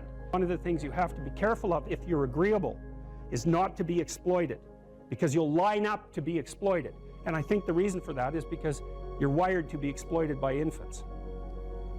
And so that just doesn't work so well in that actual world. And one of the things that happens very often in psychotherapy, you know, people come to psychotherapy for multiple reasons, but one of them is they often come because they're too agreeable. And so what they get is so-called assertiveness training, although it's not exactly assertiveness that's being trained. What it is the ability to learn how to negotiate on your own behalf. And one of the things I tell agreeable people, especially if they're conscientious, is say what you think. Tell the truth about what you think. There's going to be things you think that you think are nasty and harsh. And they probably are nasty and harsh, but they're also probably true. And you need to bring those up to the forefront and deliver the message. And it's not straightforward at all, because agreeable people do not like conflict. Not at all. They smooth the water. You know, and you can see why that is in accordance with the hypothesis that I've been putting forward. You don't want conflict around infants. It's too damn dangerous. You don't want fights to break out. You don't want anything to disturb the relative peace. You know, and if you're also more prone to being hurt physically and perhaps emotionally, you're also maybe loath to engage in the kind of high-intensity conflict that will solve problems in the short term, because it takes a lot of conflict to solve problems in the short term. And, you know, if that can spiral up to where it's dangerous, which it can if it gets uncontrolled, it might be safer in the short term to keep the waters smooth and to not delve into those situations where conflict emerges. The problem with that is it's not a very good medium to long-term strategy, right? Because lots of times there are things you have to talk about because they're not going to go away. And the advantage to having a well-socialized disagreeable person is that they really don't let much get in their way. So if you can get a kid who's disagreeable socialized, that person can be quite the creature, you know, because they're very forward-moving in their nature and very difficult to stop. But if you don't get them successfully domesticated, tamed, roughly speaking, by the time they're 4, their peers reject them. And that's a big problem, because your job as a parent is to make your child socially desirable by the age of 4. Like you want to burn that into your brain, because people don't know that. That's your job. And here's why. It's easy if you think about it carefully. So you imagine you've got a 3-year-old child, so sort of halfway through that initial period of socialization, and you take that child out in public. Okay, what do you want for the child? Who cares about you? What do you want for the child? You want the child to be able to interact with other children and adults so that the children are welcoming and smile and want to play with him or her, and so the adults are happy to see the child and treat him or her properly. And if your child's a horrible little monster because you're afraid of disciplining them or you don't know how to do that properly, then what they're going to do is they're going to experience nothing but rejection from other children and false smiles from other parents and adults. And so then you're throwing the child out there into a world where every single face that they see is either hostile or lying. And that's not something that's going to be particularly conducive to the mental health or the well-being of your child. If your child can learn a couple simple rules of behavior, like don't interrupt adults when they're talking too much and pay attention and try not to hit the other kids over the head with the truck any more than is absolutely necessary, and share and play properly, then when they meet other kids, the kids are going to try out a few little play routines on them, and that's going to go well, and then they're going to go off and socialize each other for the rest of their lives. Because that's what happens, is that from 4 years old onwards, the primary socialization with children takes place among other children. And so if the kids don't get in on that early, they don't move into that developmental spiral upwards and they're left behind. And you can imagine how terrible that is, because a 4-year-old will not play with another 4-year-old who's 2. But a 5-year-old certainly will not play with a 5-year-old who's 2, right? Because the gap is just starting to get unbelievably large. And so the kids start out behind, and then the peers leave them behind, and then those kids are alienated and outside the peer group for the rest of their life. Well, those are the ones that grow up to be long-term antisocial, right? They're already aggressive. It doesn't dip down. Now, what happens to normal boys, roughly speaking? Imagine the aggressive 2-year-old types. They get socialized, so their level of aggression goes down, and then they hit puberty and testosterone kicks in, and bang, levels of aggression go back up. And so that's why males are criminals between the ages roughly of 16 and about 25. So, and it matches the creativity curve, by the way. It's so cool. If you look at the spike of creativity among men, 16 to 25, and it starts to go down, criminality matches that absolutely perfectly. So that's quite cool. So, and so the testosterone levels raise the average level of aggression among men. It's more dominance than aggression, actually, and testosterone is by no means all bad. And then it starts to decrease at about age 25 or 26, which is usually when men stop staying up late at night, stop drinking as much, develop a full-time career, and take on the burdens and responsibilities and opportunities that are associated with a long-term partner and family. And so, well, so that's the development of what I would call predatory aggression, because I also think that the agreeableness distribution is probably something like predatory aggression versus maternal sympathy. It's something like that. So if you look at other mammals that are predators, because we're predators as well as prey animals, if you look at other animals like bears, the male bear has absolutely nothing to do with the raising of the infants. In fact, the female bears will keep the male the hell away because he's likely to kill the infants and maybe even to eat them. So there's no maternality at all in solitary male mammalian predators. It's really useful to investigate the viewpoints of people who have opposing views to yours, because they'll tell you things. Not only will they tell you things you don't know, they'll also tell you how to see the world in ways that you don't see it. And they'll also have skills that you don't have, that you could develop. So for example, if you're an introverted person, it's very useful to watch an extroverted person, because the extroverted person has ways of being in the social world that aren't natural to you, that you can use to improve your toolkit. And if you're disagreeable, one of the best things to do with disagreeable people, especially if that's alienating them from other people, for example, because it can, you know, people treat you like you're a selfish, arrogant son of a, maybe that's because you are. It's like, okay, so what do you do about that? One of the most promising treatments, let's say, for that is get the person to do something for someone else once a day, just as a practice, and learn how to do it. Maybe you can wake the circuit up, you know, if you think that it's lying dormant in you, which is probably right. You know, I think we have a very wide range of propensities within us. Some are switched on, genetic propensities. Some are switched on, but I think that if you put yourself in the right situation or walk yourself through the right exercises, you can switch some of these other things on as well. But it takes work and dedication and discipline. I would say, generally speaking, if you want to adapt yourself properly to life, you should find a niche in the environment that corresponds with your temperament. Right? You shouldn't work at cross purposes to your temperament because it's just too damn difficult. But having done that, then you should work on developing the skills and viewpoints that exist in the space opposite to your personality, because that's where you're fundamentally underdeveloped. And that way I think you can extend out your temperamental capability across a wider range. And to me, that's roughly equivalent as bringing a richer toolkit to each situation. You know, so if you're hyper extroverted, you should probably learn to shut up at parties now and then and listen just to see what's going on, to see if you can manage it, you know. And if you're introverted, well, then you should learn how to speak in public and to learn how to go to parties without hiding in the corner and saying nothing to anyone. You know, and if you're agreeable, then you need to learn how to be disagreeable so people can't push you around. And if you're disagreeable, you need to learn how to be agreeable so that you're not an evil son of a bitch.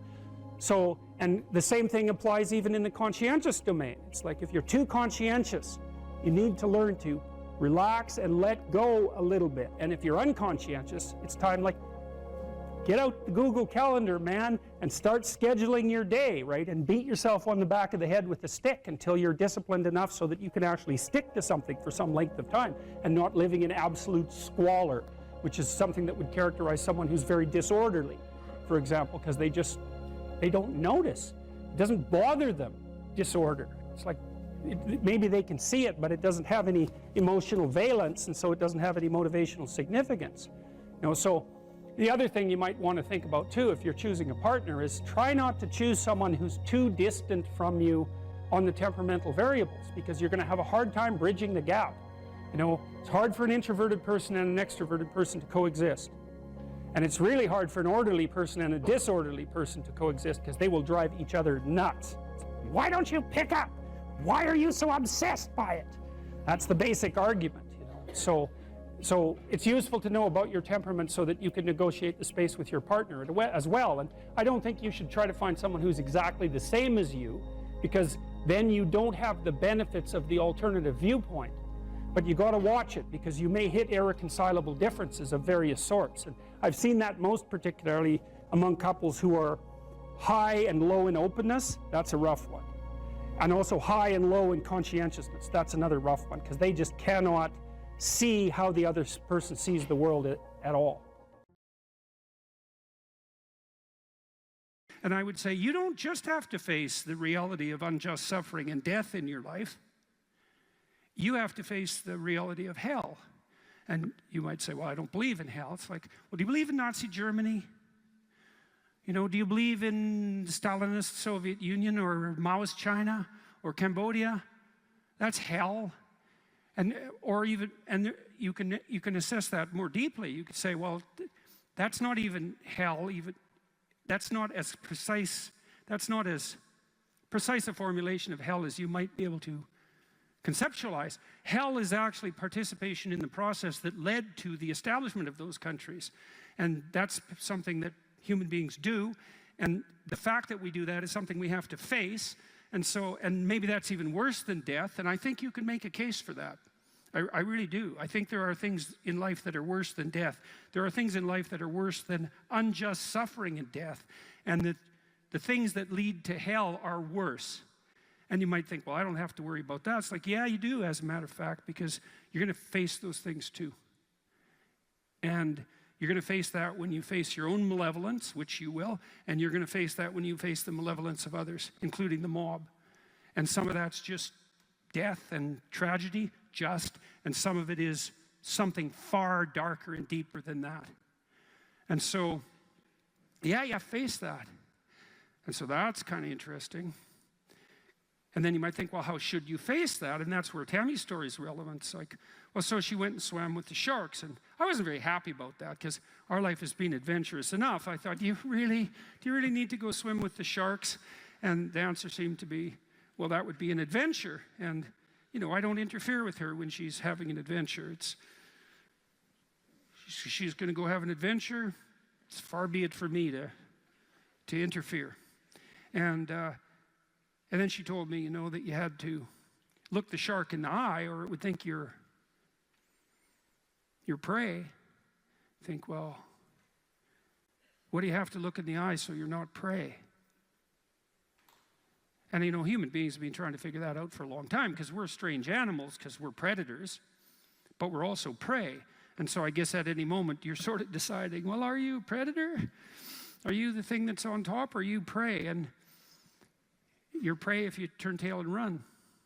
And there's a psychological truth there, like a deep psychological truth. And it seems to be something like, if you practice forthright and voluntary exposure to that which terrifies and dismays you, it transforms you. And we really know this as psychologists. We even know there's more and more evidence suggesting, for example, that if you imagine you adopt this attitude of voluntary confrontation, that changes you psychophysiologically. So much of the biochemistry of motivation and emotion is transformed when you take a stressor which could be oppressive and paralyze you and cause you to withdraw, and you reverse that and you decide to advance. It's like a different spirit inhabits you. And I mean this physiologically. There's a whole different pattern of being that makes itself manifest in you neurologically and psychophysiologically and pharmacologically. So you take it on as a challenge, right? And that transforms you at a cellular level too, because one of the things we've discovered in recent years is that if you do something new and complex, then that turns on that parts of your DNA that haven't produced proteins before will start producing new proteins and reconstruct you from the cellular level up. So it's a deep transformation, and we have no idea how deep. And again, you could ask yourself, if you didn't withdraw in fear from anything from everything that life threw at you, who could you become? And I would say that's the central religious question in some real deep sense. You know, are more things thrown at us than we can manage? Well, that's a tricky question, because pretty dreadful things are thrown our way. And you might say, well, that's just presents an insuperable barrier to progress. That's not very helpful, because you're alive, here you are, you got these problems to contend with, and if it's an impossible task, then how could you be anything but hopeless and desperate? But then you think, well, wait a second. How would things transform if I took this on as a voluntary adventure? You know, regardless of its scope, and the scope would include unjust suffering, death, and hell. And that's not just some religious or metaphysical vision. It's like, no, you're actually going to have to contend with that in your life, in whatever way those things make themselves manifest to you personally. That's coming, man. And so maybe you better get prepared. And then the question might be, well, what would happen if you got prepared? And the answer might be, you'd be prepared. And I think the religious enterprise in its deepest sense is that process of preparation. And you know, you might want to even push that a bit farther. You might say, well, not only do you want to get prepared for what's coming your way, but you want to be so prepared that when it comes your way, that it doesn't make you bitter and resentful and tempted by the desire to walk the path that would make all of that even worse. And so you might say, well, if you could really face up to what you need to face up to, not only could you turn yourself into someone that could bear the catastrophe of life and exposure to hell, but maybe you could turn yourself into someone who would still do good even while facing those things. And that's a pretty noble goal, you know, because it's realistic. It's not naive at all. It says, look, man, you know, trouble's coming your way, and it's real. And yet it's possible that you could confront that and still do good in the deepest sense. It's like, well, that's quite something. It would be really quite something if that's true. And one of the preconditions of that, would be faith, I suppose. And in some sense, that's what Tammy was manifesting when she went down and swam with the sharks. The faith that if she looked the bloody predator in the eye, that would solve the problem. And then you think too, well, could it be any other way? It's like, well, we have all these problems in our lives, and we could think there's two possible ways of approaching those problems. One would be we just ignore them in the hopes they would what? Go away? Well, and no one thinks that's, no one who isn't a child thinks that, and very few children. Nobody believes that. We know perfectly well that if you got to face something, man, you better face it. And if you're going to face it, that's probably the best pathway forward. And then you might think, well, what does that mean ultimately? And it might mean something like, face it, you know, as deeply as you possibly can and as voluntarily as you possibly can. And there's an element of faith in that because you have to put yourself on the line. But you're kind of stuck with that anyways. You know, that's the rub. Can you get a job or a career? Can you educate yourself? Can you regulate the draw of temptation, drug and alcohol use in particular, sexual temptation as well? Oh, do you do anything that's remotely resembling civic responsibility? Are you a member of a political party? Do you go to church? You know, I don't go to church because, you know, their beliefs don't match mine. It's like, who the hell cares about your beliefs? You're like 16. You don't even have beliefs. And if you think it's like you're right and the Catholic Church is wrong, well, good luck with that attitude. And that isn't to say that the church, for example, or a political party doesn't need repair, because all institutions are always falling apart and corrupt. That's a story as old as time. That's the evil uncle. But good, you have something to do. Go fix it up. Definition of man. What am I, a biologist? But as it happens, I am a biologist, so I guess I don't have that excuse. Productive generosity is good. I once read a good description of Christian charity, and it was productivity plus generosity, which I really liked because the hyper empathic types only concentrate on the generosity end of that. It's like, I'm generous, yeah, but like, do you have any money? No, I'm generous with other people's money. Yeah, well, you know, you're missing half the equation there. And that's really the distinction between conscientiousness and agreeableness from a personality perspective. Those are two cardinal personality traits. And agreeableness, which is basically an empathy dimension, has no correlation whatsoever with success in enterprise, business, creative domains. In fact, among managers, agreeableness looks like it's slightly negatively correlated with success because hyper-agreeable managers can't say no. They can't discipline their employees. They can't set limits. And they're susceptible to manipulation. So productive generosity is pretty good. There is more to it, obviously, more to being a man than productive generosity. But as a central notion, that's a good one. The productivity requires aim, orientation, responsibility, discipline, all of that, that willingness to work, that willingness to make sacrifices, which is the hallmark of maturity in the service of a higher goal. And that responsibility, that productive responsibility, should manifest itself in relationship to the individual. So you should be responsible to yourself and your future self, the community of selves that you are across time. And then you should be responsible for and productive for as many people as you can manage. And so that might be first your intimate partner, your wife, second your parents, your siblings, your children, maybe your children primarily, although there's a trade-off there with your wife. Then your local community, then your broader community.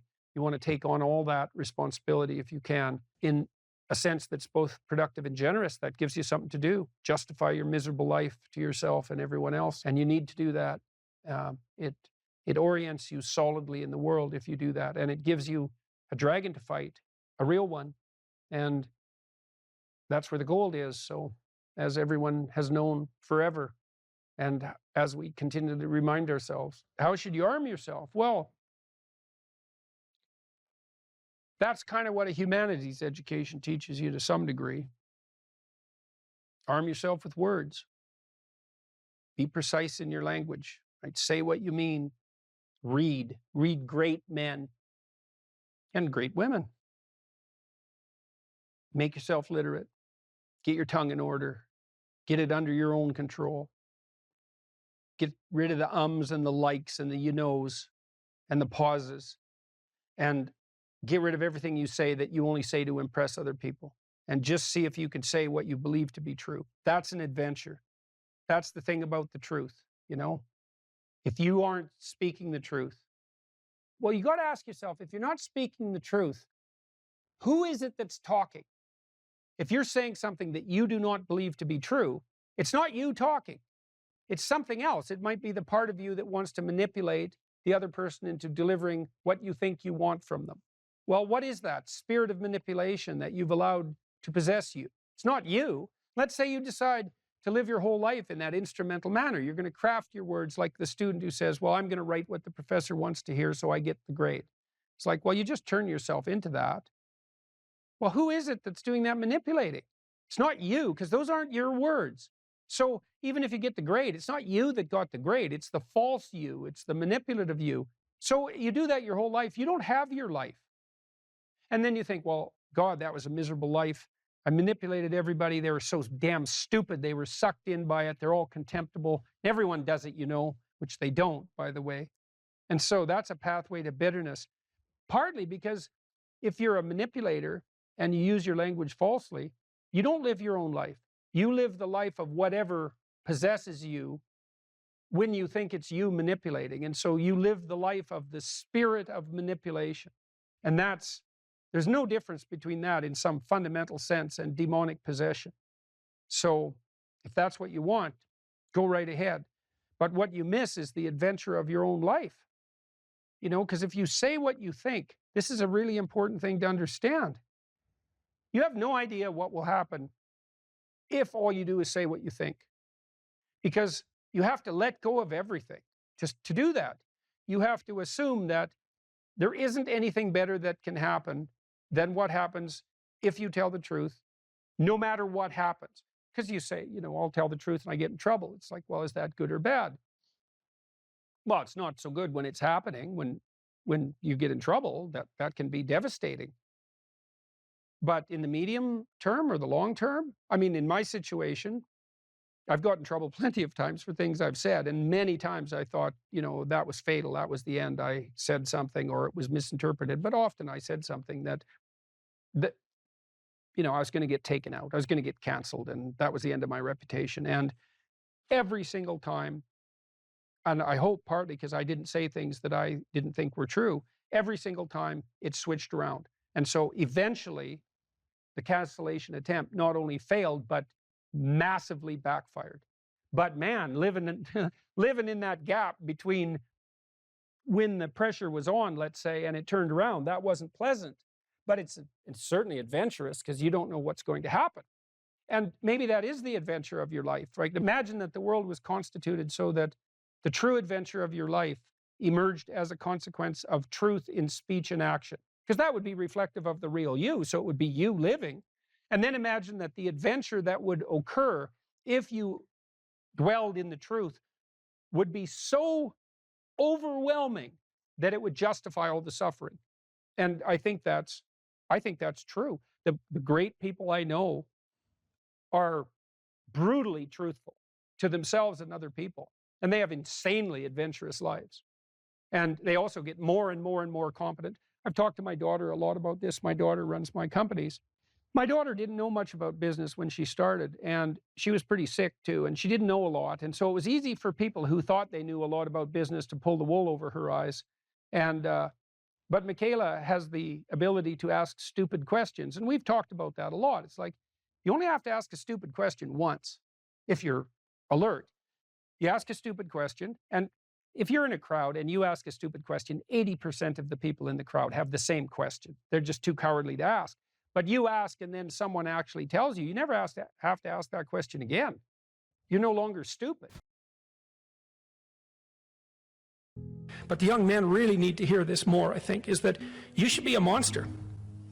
You know, because everyone says, well, you should be harmless, virtuous. You shouldn't do anyone any harm. You should sheath your competitive instinct. You shouldn't try to win. You know, you don't want to be too aggressive. You don't want to be too assertive. You want to take a back seat and all of that. It's like, no. Wrong. You should be a monster, an absolute monster, and then you should learn how to control it. If you're harmless, you're not virtuous. You're just harmless. You're like a rabbit. A rabbit isn't virtuous. It just can't do anything except get eaten. It's not virtuous. If you're a monster and you don't act monstrously, then you're virtuous. But you also have to be a monster. Well, you see this all the time. Harry Potter's like that too. It's like he's flawed, he's hurt, he's got evil in him. He can talk to snakes, man. He breaks rules all the time. All the time. He's not obedient at all. But, you know, he has a good reason for breaking the rules. And if he couldn't break the rules, him and his little clique of rule-breaking, you know, troublemakers, if they didn't break the rules, they wouldn't attain the highest goal. So it's very peculiar, but it's a very, very, very, very common mythological notion. You know, the hero has to be a monster, but a controlled monster. Batman is like that, you know. I mean, it's everywhere. It's the story you always hear. Someone who is incapable of cruelty is a higher moral being than someone who is capable of cruelty. And I would say, and this follows Jung as well, that that's incorrect, and it's dangerously incorrect, because if you are not capable of cruelty, you are absolutely a victim to anyone who is. And so part of the reason that people go watch anti-heroes and villains is because there's a part of them crying out for the incorporation of the monster within them, which is what gives them strength of character and self-respect, because it's impossible to respect yourself until you grow teeth. And if you grow teeth, then you realize that you're somewhat dangerous, or maybe somewhat seriously dangerous, and then you might be more willing to demand that you treat yourself with respect and other people do the same thing.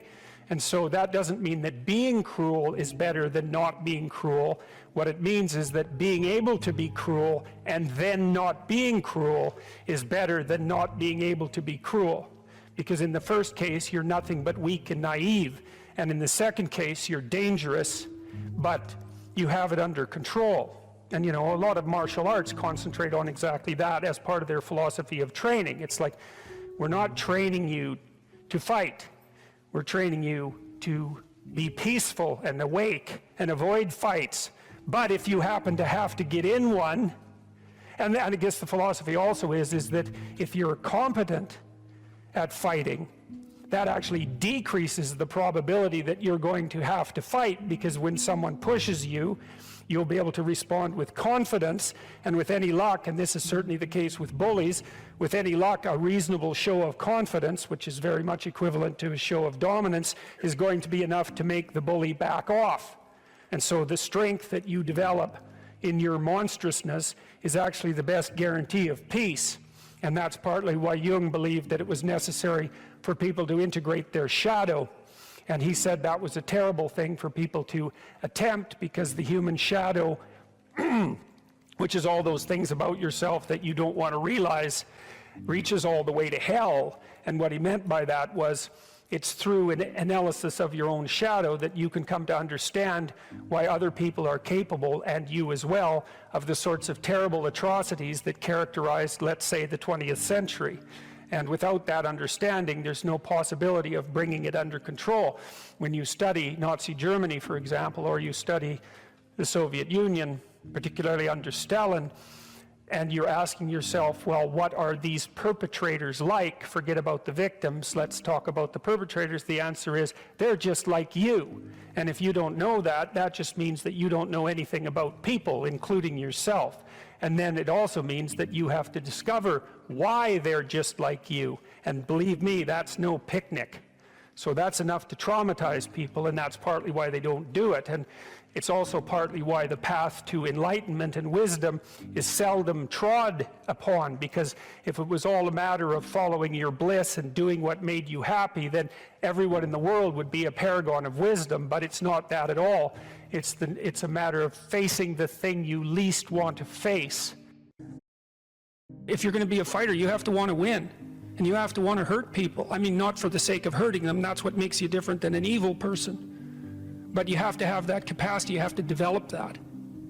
And, you know, that's the step on the way to enlightenment, weirdly enough, because that isn't what people think. People have been fed this diet of pablum, rights and impulsive freedom, for so long. There's just an absolute starvation for the other side of the story. There are no rights, technically speaking, without responsibilities. And all we've had for 60 years is a dialogue about rights. Well, that leaves a hole on the other side of the story. And it's a hole that's in people's hearts, essentially. Because responsibility, well, perhaps that's not more important than rights. Like I said, they're part and parcel of the same formula. But it's in responsibility that most people find the meaning that sustains them through life. It's not in happiness. It's not in impulsive pleasure. Those things blow away at the first ill wind. But to adopt the responsibility for your own well-being, and to try to put your family together, and to try to serve your community, and to try to seek for eternal truths and to live them, that's the sort of thing that can ground you in your life enough so that you can withstand the difficulty of life.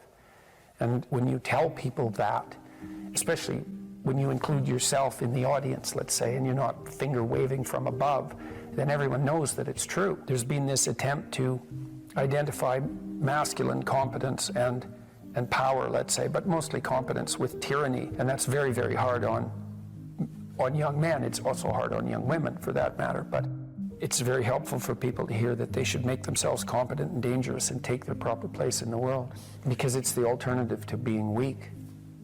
And weak is not good. The people who shoot up the high schools, they're weak. They're weak.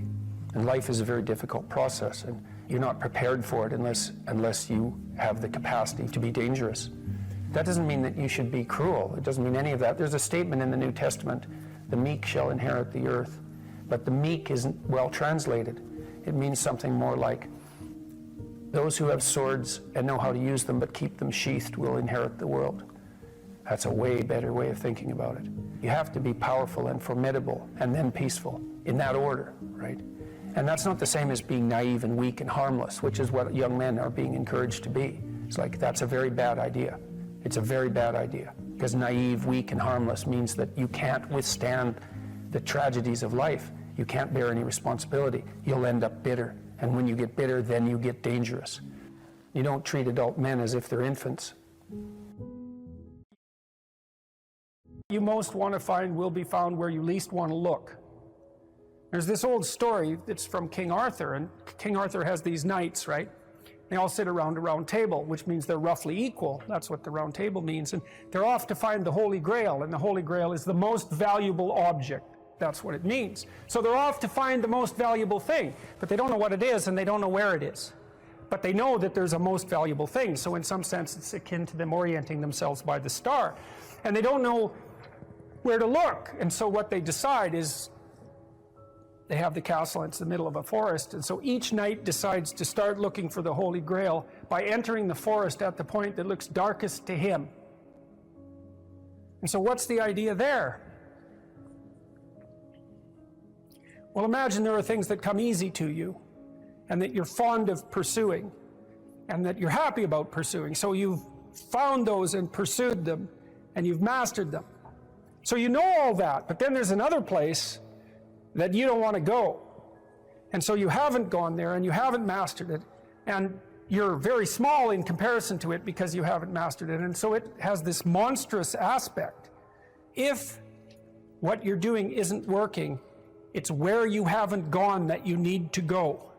And so I can give you another example of this. So let's say you're an agreeable person, and so you don't like conflict and you won't stand up for yourself, and you regard anger and the proclivity to provoke and to engage in conflict as something that's positively terrible. It's not only that you're not good at it, it's actually that it's wrong. So that's where you have to go if you're going to learn how to stand up for yourself. And imagine that you're afraid. Maybe you have something like agoraphobia. And so there's a whole bunch of things that you're afraid of, and you don't want to go there. But if you want to put yourself together, then that's exactly where you have to go. And so it's frequently the case that what you want to find is to be found where you least want to find it.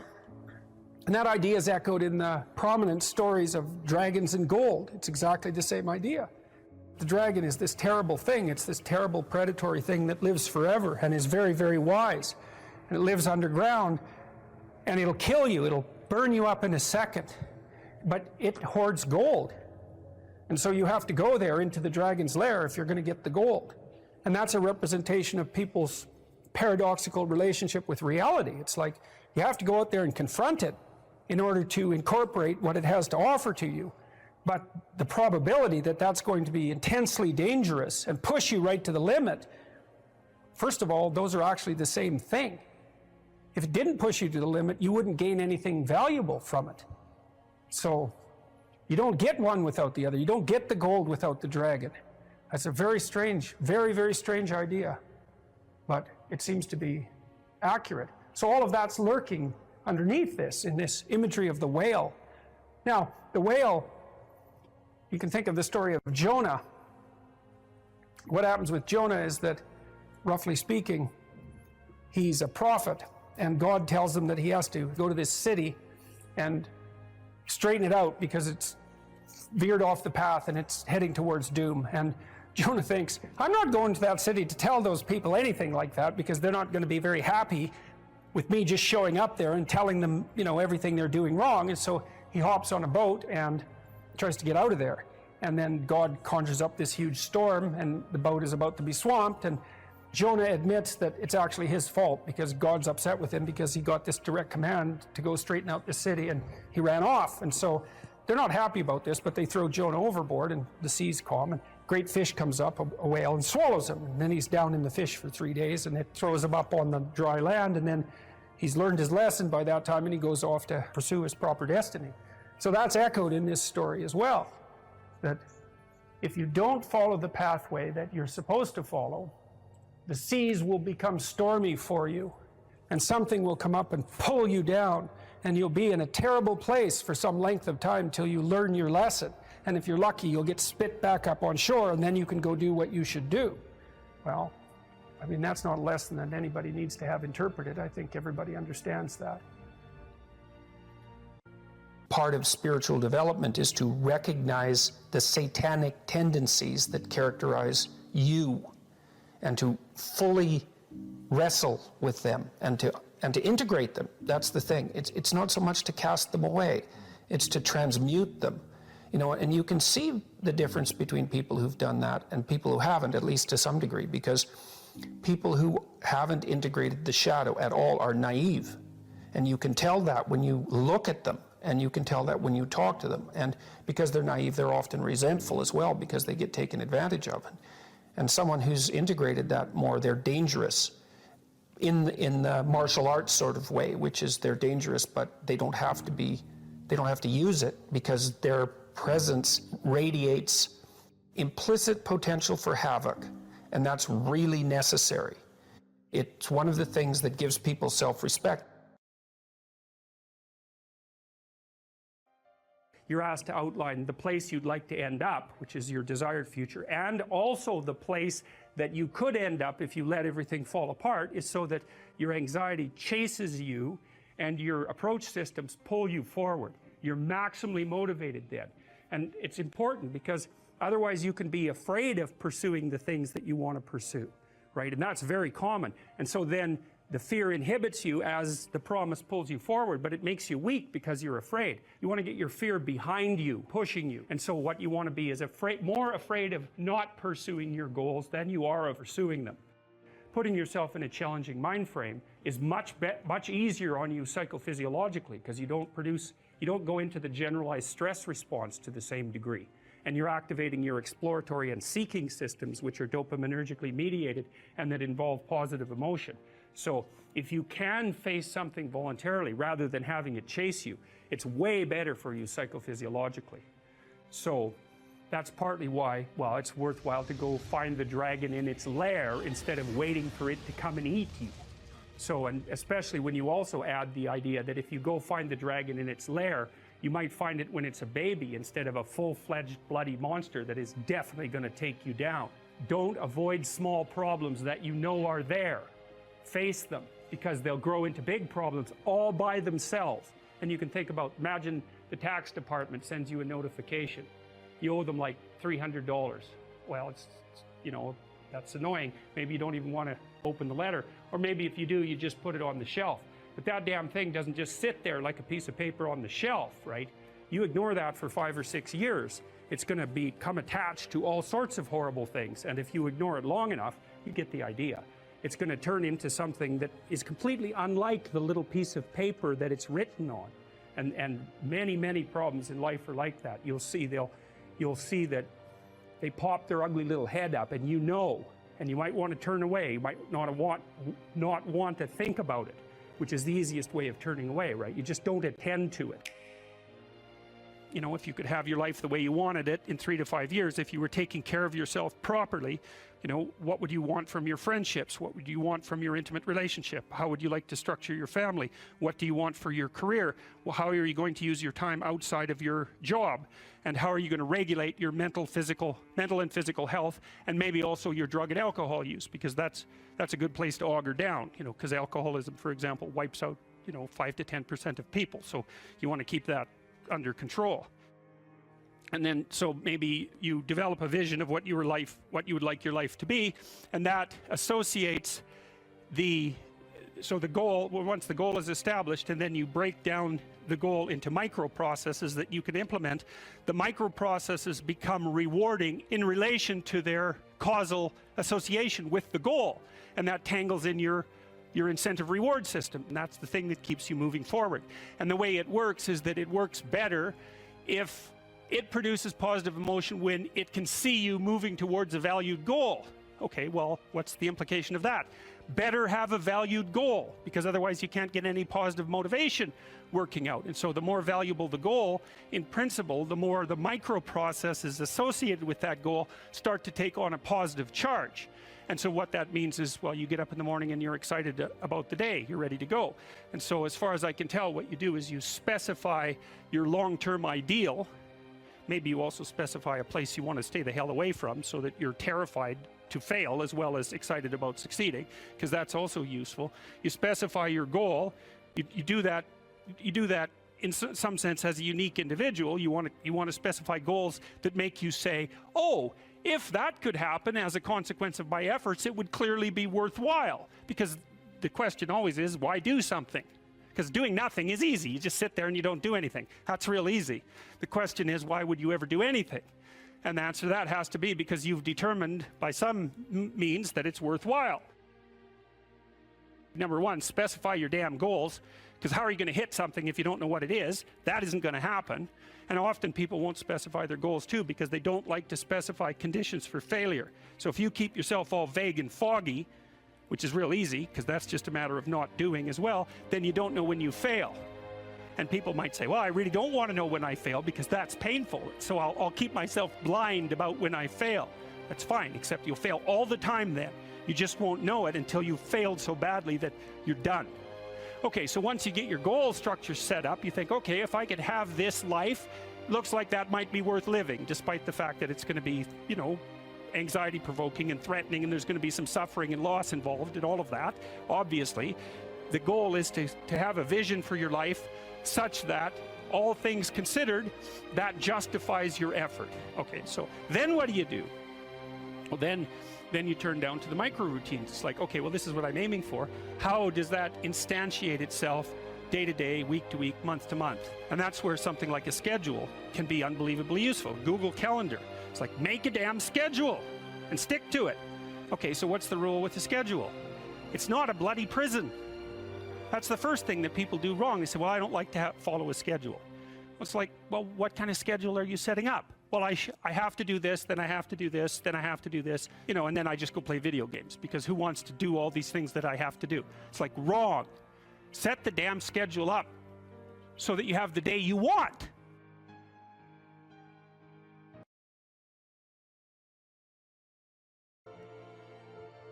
Look, last night, you know, I was at this talk I gave, and about 1,000 people came, and about 500 of them stayed afterwards, and most of them were young men, you know, and just one of them after the other comes up to me, and they shake my hand, and they say, look, I've been listening to what you've been saying for 6 months, and it's changed my life. It's like I was depressed, I was addicted to drugs, my relationships weren't working out, I was hopeless, I didn't have any goal. I started cleaning up my room and telling the truth and working hard on myself, and it's really working, and I just want to thank you for helping me. And I think, God, it's so sad that so many of these men, you know, they've not had an encouraging bloody word, a real encouraging word in their entire life. It just takes a little bit of encouragement and care so that they're willing to set themselves straight to some degree and start trying. It's just a catastrophe that that's so rare in their lives. This is one of the great stories of mankind, and this isn't the only variant of this story. There's many variants of it, but this variant is useful for our purposes. It's a story I stumbled across a long time ago. I'm going to tell you the second story first, because I don't have the energy to tell you the first story. So this is a story that the ancient Egyptians predicated their society on. And to understand this story, the first thing you have to know is what the characters were. And these characters were gods. There's 4 of them. Although the Egyptians had far more than 4 gods. You might think of these as the central gods. And you might think, what is a central god? And then you might think, well, imagine that the gods compete for dominance across time in people's imaginations. And some gods win. And they occupy the primary position of dominance in the hierarchy, in the dominance hierarchy of gods. And those are ideals, and ideals compete across time for dominance, and they're embodied. And so when diverse tribal people come together, they throw all their gods into the ring and they fight across time, and something emerges as a victor. And that's the emergence of monotheism out of polytheism. And it parallels the development of a unified morality within each of us as we develop across time. And the God that emerges as dominant across time bears a substantial resemblance. Imagine you have a set of gods in this locale that are competing across time, and something emerges as dominant. And then over here you have another set of gods that compete across time for dominance, and something emerges. You'll see major commonalities across the 2 things that emerge. And the reason for that is because the process of emergence that gives rise to both of them is similar in both situations. And that's part of what accounts for the cross-cultural similarity of high-order religious ideas. All right, anyways, you need to know the characters. Osiris. Osiris is the old king. He's Dumbledore for all intents and purposes. He's the old king. He's the spirit that established the Egyptian state when he was young. He was a great hero, but now he's old. And he's archaic, and he's willfully blind. That's Osiris. He has a brother, Seth. Seth is Set, and Set is Satan, because the word Satan comes from the word Seth and Set via the Coptic Christians. So he's a precursor to the Western idea of Satan. You have Isis. Isis is queen of the underworld, and Isis was the goddess of a religious structure that prevailed across thousands and thousands of years. Isis. and you have Horus. Horus is a falcon, and the Egyptian eye. Everyone knows that eye, right? The eye with the open pupil. That's Horus. And Horus is a falcon because falcons can see way better. They can see better than us. They can see better than anything else except for perhaps eagles. And they fly above everything. Zazu in Lion King is Horus, right? And Mufasa is Osiris. And Scar is Seth. And there's no specific representation of Isis, but the closest there is in that story is probably the Queen of the Hyenas that's played by, who's the actress? Yes, Whoopi Goldberg, that's right, because she's like the queen of the underworld, right? She's the queen of the hyenas that live out among the death. But, okay, anyways, Seth, Osiris, Seth, Isis, and Horus. Here's how the story goes. Osiris is a great king. He established the Egyptian state. You could think about him as the embodiment of Egyptian custom and tradition. You could think about him as the thing that the pyramid represents, all right? But he was great when he was young, but he's not young anymore. He's old, and he's willfully blind. And what that means is that he doesn't see what he could see. He refuses to see what he could see. Why is Osiris old and willfully blind? Because that's what culture is. It's a paternal spirit that's old and willfully blind, and it's always that way, always that way. And the reason for that is because it's a construction of the dead. The dead aren't alive. They can't, so they're out of date, and they can't update themselves anymore. And you inhabit their corpse, and that's actually what happens in an earlier story that I'll tell you next week. The early Mesopotamian gods inhabited the corpse of their father, roughly speaking. Anyway, so Osiris was great and when he was young, but he isn't young anymore. He's old and he's willfully blind. He won't look where he knows he should look. He doesn't have the energy, or maybe he doesn't have the spirit. His brother Seth is not a good guy, and Osiris knows it, but he underestimates his malevolence and power. And so Seth wants to rule the kingdom. So what does that mean? It's easy. Every stable society is threatened by willful blindness and malevolence, always. Every bureaucracy has that proclivity to stagnate and to become blind. That's why corporations die all the time. That's why a Fortune 500 company only lasts 30 years. It's why we have to have elections. It's to stop the dead from staying in control for too long. Osiris turns a blind eye to Seth. Seth is happy about that. Same thing happens in the Lion King, roughly speaking. Seth one day waits for Osiris to make a mistake and to be weak, and he attacks him and he chops him up into pieces. And he distributes the pieces across the entire Egyptian state. In fact, the Egyptians regarded their provinces as pieces of Osiris's body. Okay, so now you can't kill Osiris because he's a god. And why is he God? A god because he represents the spirit of structure. And there's always structure. It can't be destroyed. It always reconstitutes itself. It can be hurt and broken into pieces, which is exactly what happens to Osiris. Things fall apart. Why?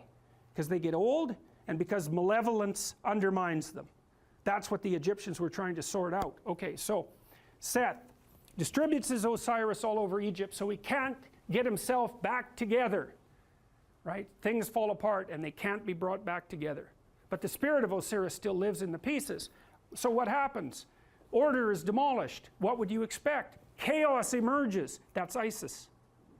Isis is queen of the underworld. She's Osiris's wife.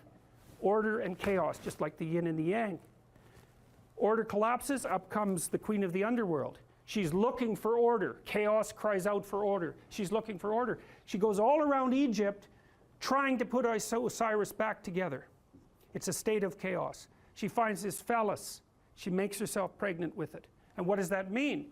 Well, it means it's like Geppetto in the belly of the whale. That thing has the potential to reemerge. The thing that collapses into its pieces is still alive. It can unite with the chaos and produce something new. That's the story of the dissolution of structure into chaos and then its revivification. Isis makes herself pregnant. She goes back down to the underworld. She gives birth to Horus. Horus is the Egyptian eye. He's the son of the great father and the great mother. He's a messianic figure. And in fact, much of the mythology that described Horus was extracted without much modification and then attributed to Christ. Very much, and you can read about the parallels. You can read about it online if you want. But there's any number of parallels. And of course, there is the mythology that the Jews came out of Egypt, and of course the Christians emerged from the Jews. And so there was a tremendous influence of Egyptian thinking on the development of these later ideas. And you see pictures of Isis with Horus on her lap that are virtually identical in content and form to the later pictures of Mary with the infant Christ. And that's the holy mother of God in the hero. It's not a Christian motif. It's far deeper than a Christian motif. It's a human motif. So Isis, queen of the underworld, gives birth to Horus, and Horus grows up outside the kingdom. Why?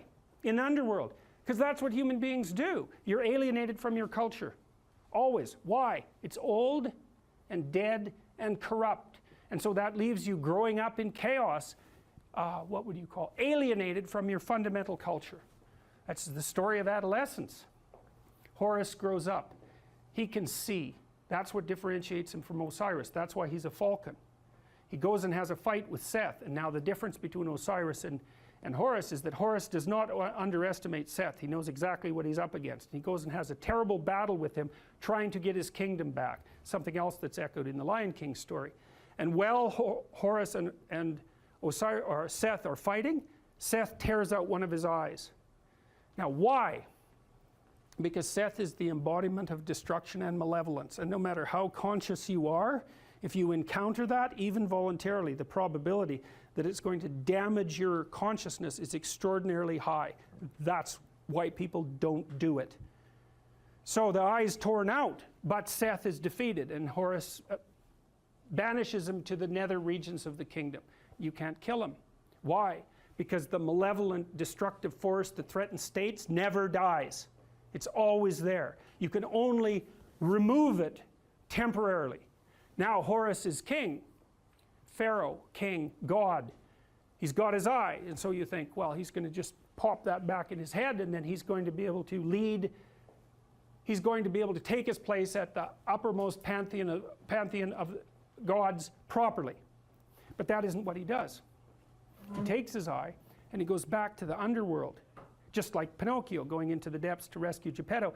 And down there is the spirit of Osiris, who's extant as a kind of half-dead ghost. And he gives Osiris his eye. Now Osiris can see. So what does that mean? You go down into the chaotic, when threatened by malevolence, even to the point of damage to your consciousness. You go down into the chaos and you find the dead spirit of your tradition and you give it vision. And so, provided with vision, Osiris regenerates, and then Osiris and Horus go back up to the world, linked together and rule jointly. And the Egyptians believed that the Pharaoh, who had an immortal spirit, was the embodiment of the conjunction of Horus and Osiris. And that's what gave him sovereignty. And so you think about how brilliant that is. The Egyptians are trying to puzzle out who should lead, who should be Pharaoh, and what do you have to be if you're going to be Pharaoh in order for things to work. You have to be awake to malevolence and chaos, and you have to embody your tradition. And that puts you at the highest pinnacle of the dominant structure. And that's the same as, it's the same thing. It's the same thing as the battle between the gods across centuries or eons and the emergence of the highest possible moral virtue as a consequence of that competition. It's the eye on the top of the pyramid, right? It's, you know, in the Washington Monument, there's a cap on the Washington Monument.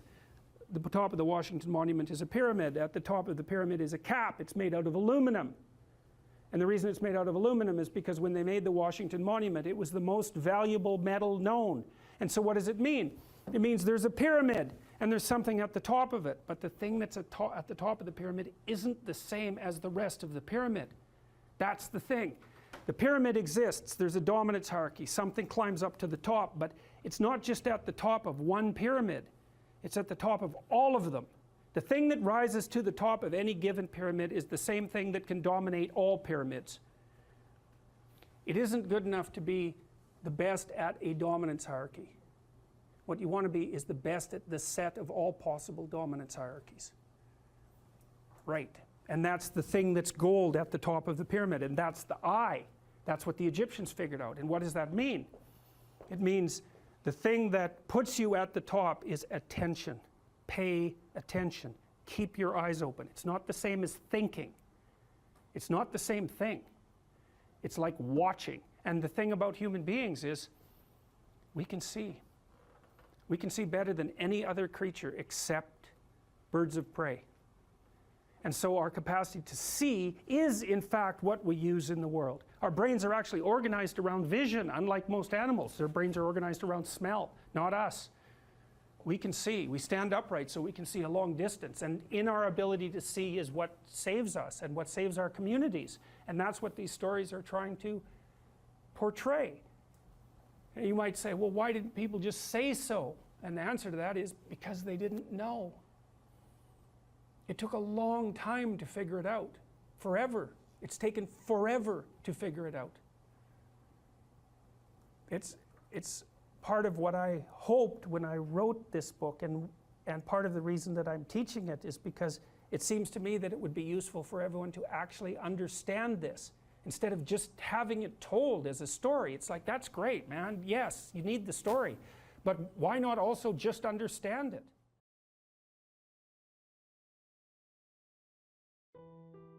I plan on taking my own life very soon. Why shouldn't I? Well, I'm going to assume this isn't a casual question, that's being put out for the purposes of display. Well, the first thing I would say is you have to think very carefully through the consequences of that for other people. So I've had clients in my clinical practice who never recovered from the suicide of a family member. Decades later, they're still torturing themselves about it. And so that's what you leave behind. Now, the problem is you might be dreaming about that, because maybe you're feeling that life has been twisted against you and that people deserve to suffer for the misery that they've imposed upon you.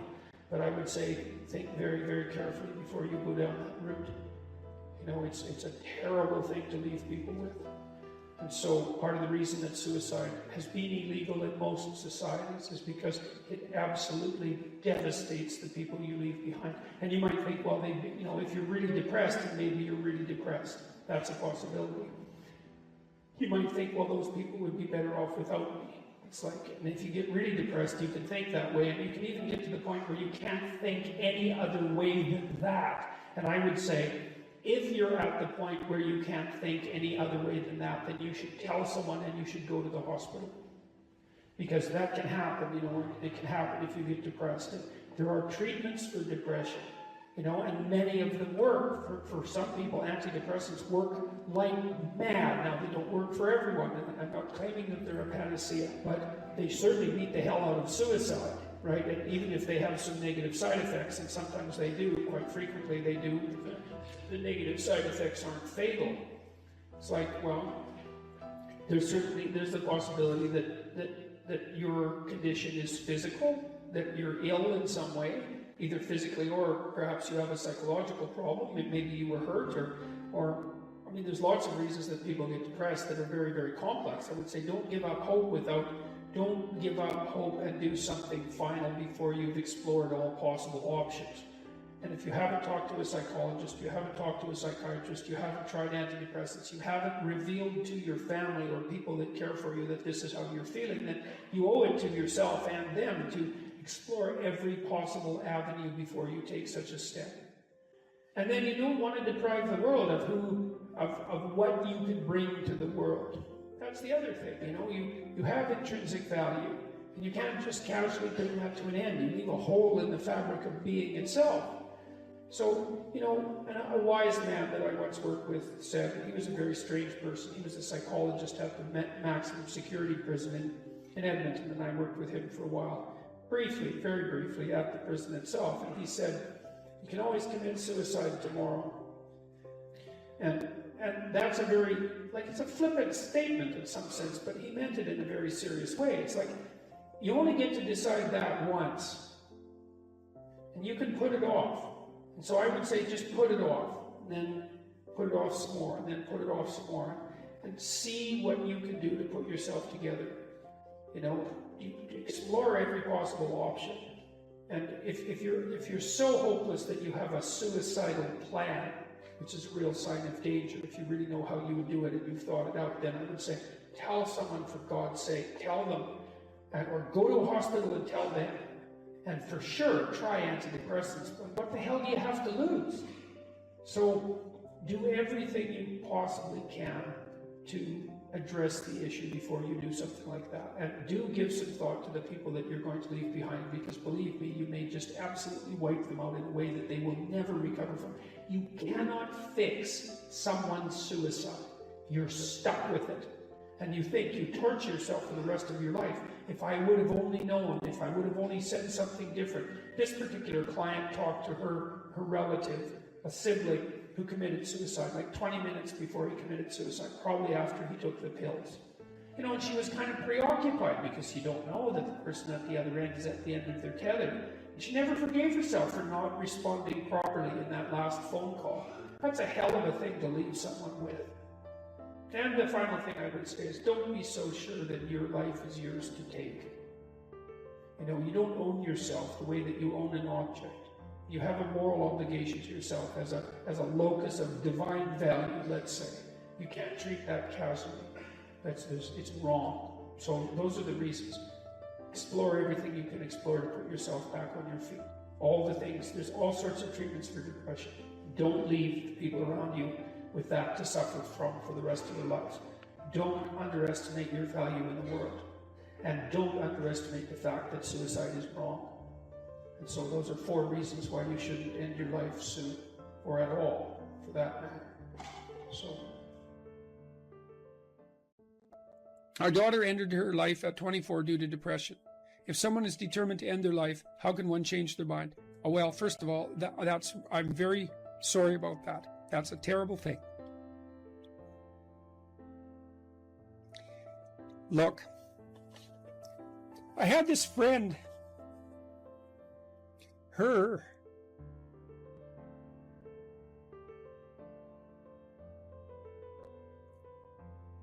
Sorry.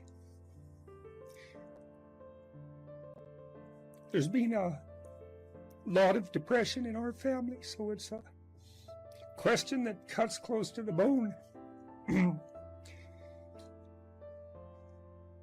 Anyways, I had this friend, a friend of my parents, and her granddaughter committed suicide, She was just beating herself up about that. What could have I done? What could have I done differently? This is the problem with suicide. It leaves everybody behind thinking, oh my God, what could have I done? I could have treated the person better. I could have listened. I could have been there. It's like, and she was just beating herself up about this, really feeling that she wasn't a useful person, that she'd failed as a grandmother. She's a really good person, And so I went for a walk with her, and I said, and she's married, and she likes her husband, and he's a really good guy. And I said, look, you're blaming yourself for your granddaughter's suicide. It's like, are you blaming your husband? Are you sitting him down and telling him what a useless bastard he was as a grandfather because his granddaughter committed suicide and how he failed completely? She said, no, I'd never do that. So I said, well, don't do it to yourself. No. Depression is a terrible thing. And many, many, many things cause it, and we don't understand. We understand some of them, but lots of them we don't understand at all. Sometimes people get depressed because they're really sick. We know that depression can be an inflammatory disease. It might be associated with autoimmune dysfunction. There's lots of reasons that people get depressed, and depressed people can go places that are so dark you just cannot imagine it. And it isn't necessarily the case that you can always rescue someone, But drowning yourself in the aftermath of a suicide is not helpful. So there's a good room for self-forgiveness there. Maybe you did some things you shouldn't have done that were reprehensible and all of that, but you don't want to beat yourself up. Remember the presumption of innocence, right? Innocent until proven guilty. And you have to apply that to yourself. I think there are times when people are so depressed that there isn't anything that anyone can do. And the depressed person thinks, and this is probably the worst part of it, The depressed person thinks, everywhere I look, it's nothing but catastrophe. And I can't see any way out of it. I can't see any path forward whatsoever. And then they think as well, and maybe it's the combination of these two thoughts that really make people suicidal. It's like, it's hopeless. It isn't going to get any better. No matter where I turn, there's no escape. The suffering is unbearable. And I'm absolutely no use whatsoever to anyone. It would be better for everyone if I was just gone, because if I'm not so much of a burden now that it's going to destroy their life, then I'm going to be that much of a burden in the future. And so it's hard to imagine what that's like for people, but it's dreadful. And there's lots of ways you get there. And so you can listen to people. You can desperately encourage them to seek the help they need. You know, like I've seen antidepressants work miracles on very, very many people. Now, they don't work for everyone, and they're not a panacea, but, you know, they have side effects and all of that. But one of the side effects of untreated depression is that you kill yourself, and there is no recovery from that. And the probability is actually rather high. So you can go to war with them about antidepressants. If the person can't get out of their depression and they're suicidal, it's like, what do they have to lose? 1 month on antidepressants. They'll know. Well, they might have to experiment longer, because it would depend on, you know, some people respond better to some classes of antidepressants than the others. It's worth having a war with someone if they're in dire straits and they won't do everything they can to get better. ECT works, electroconvulsive therapy works for intractable depression. It's a terrible thing to contemplate, but the modern versions of ECT aren't. One flew over the cuckoo's nest. And again, it's like, there's no coming back from death. So, look, it isn't clear. You can't rescue everyone. People get sick and they die. And sometimes the way they die looks like it's depression. Depression is a multifaceted phenomenon. You can be there for them, you can listen, you can watch, you can intervene, you can try to understand, you can hold them accountable, you can do all of those things. But everyone has their own destiny, you know, and you're not omnipotent. And so sometimes a catastrophe occurs, like your daughter's. And then you should try to drag the least amount of misery forward that you can. Once you recover from your grief.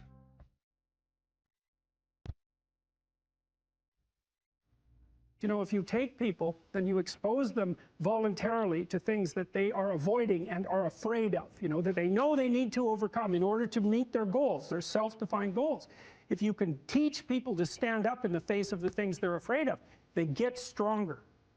And you don't know what the upper limits to that are, because you might ask yourself, like, if for 10 years, if you didn't avoid doing what you knew you needed to do, what would you be like? Well, you know, there are remarkable people who come into the world from time to time, and there are people who do find out over decades-long periods what they could be like if they were who they were, if they spoke their being forward. And they get stronger and stronger and stronger, and we don't know the limits to that. We do not know the limits to that. Probably running at about 51% of our capacity. Something, I mean, you can think about this yourselves. I often ask undergraduates how many hours a day you waste, or how many hours a week you waste. And the classic answer is something like 4 to 6 hours a day.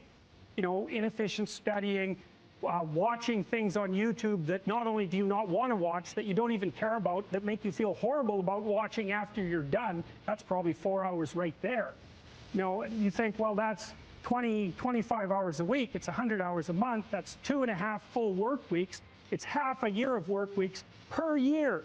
And so if your life isn't everything it could be, you could ask yourself, well, what would happen if you just stopped wasting the opportunities that are in front of you? You'd be, who knows how much more efficient? 10 times more efficient, 20 times more efficient. That's the Pareto distribution. You have no idea how efficient people get. It's off the charts. It's not so obvious to me that people would take the meaningful path. You know, when you say, well, nihilists suffer dreadfully because there's no meaning in their life and they still suffer. Yeah, but the advantage is they have no responsibility. So that's the payoff, and I actually think that's the motivation. Say, well, I can't help being nihilistic. All my belief systems have collapsed. It's like, yeah, maybe. Maybe you've just allowed them to collapse because it's a hell of a lot easier than acting them out.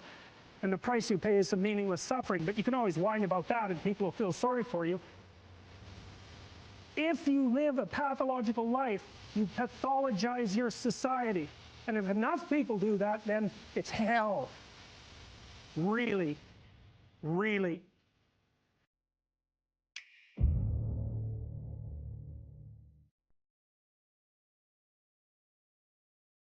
If you're thinking about your past, what it means is you haven't analyzed the causal chains. Because you might say, well, why do you remember your past? Well, you might say, well, it's in order to have an objective, record of the past. It's like it has nothing to do with that. There's only one reason you remember the past, and that's to be prepared for the future. That's why you remember the past. And so what you're supposed to do is take the past and extract out from it wisdom. And wisdom is the ability to avoid stumbling blindly into ditches. Here's a time in my past I stumbled blindly into this horrible ditch and terrible things happened to me. You need to take that apart. You need to figure out, how was it that events conspired with your participation, voluntarily or involuntarily, so that that terrible consequence emerged. You need to know why that happened and how you could react differently in that situation. And as soon as you do that, your brain will leave it alone. It won't obsess you about it anymore, because the anxiety-producing parts of your brain are basically trying to tell you where there are obstacles in your environment. Don't go there, there's fire. Maybe you could master the fire, right? Then you're a wielder of fire, you're not just a victim. And lots of situations are dangerous or not dangerous depending on your level of mastery, right? Life is like that. And so a negative emotion that's associated with a memory is something that's crying out for mastery, and writing can really help with that. You're reorganizing your brain when you write autobiographically. Imagine emotion. Memories can be stored at different levels of your brain, from sort of primordial reptilian image-laden areas that are very emotional, up to finely articulated plans for your future life. Well, you want to take everything that's negative and emotional and transform that into a fully articulated vision for your future. And that frees you of your past. You shouldn't be thinking about your past. I mean, maybe if you're 80 and you're going over a well-spent life, that's a whole different thing. But if you're 30, 35, or 20, and most of the time you're thinking about your past, it's like your soul is trapped back there. You need to free it through investigation. And the metaphysical language is appropriate, because that is, in a sense, what you're doing. You're trapped in the past. It's like you got to break free of that so you can use all your resources to move ahead into the future.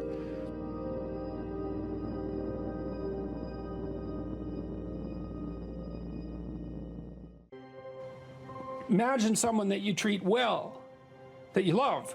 Then try to treat yourself that way. You got to detach from yourself a bit. You got to think, okay, well, I'm a person among other people, and I deserve at least as much respect as a person among other people, and I should be trying to help myself across time. And instead of being self-contemptuous and self-destructive, I need to take care of myself as if I'm potentially valuable, and to lay out my life that way. And so that's what that chapter is about. And it's hard for people, they don't take care of themselves as well as they should. And I don't mean, take care of yourself. I mean, that isn't what I mean. It's like, it's not a moralistic attack. It's like, it's an encouragement to give yourself a bit of the benefit of the doubt. Take care of your room, take care of your things, like have some respect for yourself. It's like there is a lot of potential within you, and there's many things that you can do, and you're necessary more than you think to the unfolding of things. Like, if you make a bunch of bad decisions, things get worse, not just for you, like things get worse. And so it matters what you do, and so part of what you do is you want to treat yourself as if what you do matters. And so you want to have some respect for yourself. Young people like to think about ways to change the world, right? And that's actually a positive part of their development. It's a stage that the developmental psychologist Jean Piaget called the messianic stage, and he associated that with late adolescence. While young people want to change the world, the problem is that that's been harnessed into attempts to change other people. But that isn't what you should do. If you want to change the world, you should change yourself. In the sense that Alexander Solzhenitsyn said when he analyzed the Soviet Union, he said, don't be thinking that the line that divides good from evil runs down a political spectrum or countries or something like that. It runs down, right down the middle of your soul. And if you want to sort out the world, then what you do is you sort yourself out. It's a serious business. They say it's more difficult to rule yourself than to rule a city, because you're complicated and there are horrible monsters inside of you that need to be tamed and to be brought into alignment and submission so that you can be a powerful and useful person. And instead of rushing out there to change the world by changing other bad people, that they should look inward and sort themselves out properly. And if you have a memory that's more than 18 months old, approximately, and when you pull that memory up to mind, if you still have an emotional reaction, that means you haven't fully articulated the memory. You haven't analyzed it causally. You haven't freed yourself from its grasp, and you're carrying it like a weight. And your brain responds to that. Like the more weight you're carrying like that, more baggage, let's say, the more of the stress hormone cortisol your brain produces. And cortisol makes you old. Divide your life up into 6 epochs. And then divide each of those, that might be, say, birth to kindergarten, and then maybe elementary school, and then maybe junior high school, however you want to do it. And then to write about the emotionally significant events in each of those epochs, and then to describe their effects on you, and then to analyze how you did in those situations, what you might have done differently, what you might do differently in the future, to straighten out your past. And you know, people are very, very, very, very tough.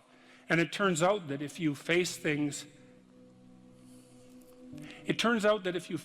that you can put up with a lot more than you think you can put up with, and you can do it without becoming corrupted. And she did recover quite fully, and much as a consequence of her own machinations, because she figured out what was wrong with her and then took the necessary steps to fix it, which is nothing short of a bloody miracle as far as I'm concerned. And anyways, part of the cat bit is I actually start by talking about our dog, who actually died about a year ago, but he's still alive in the book.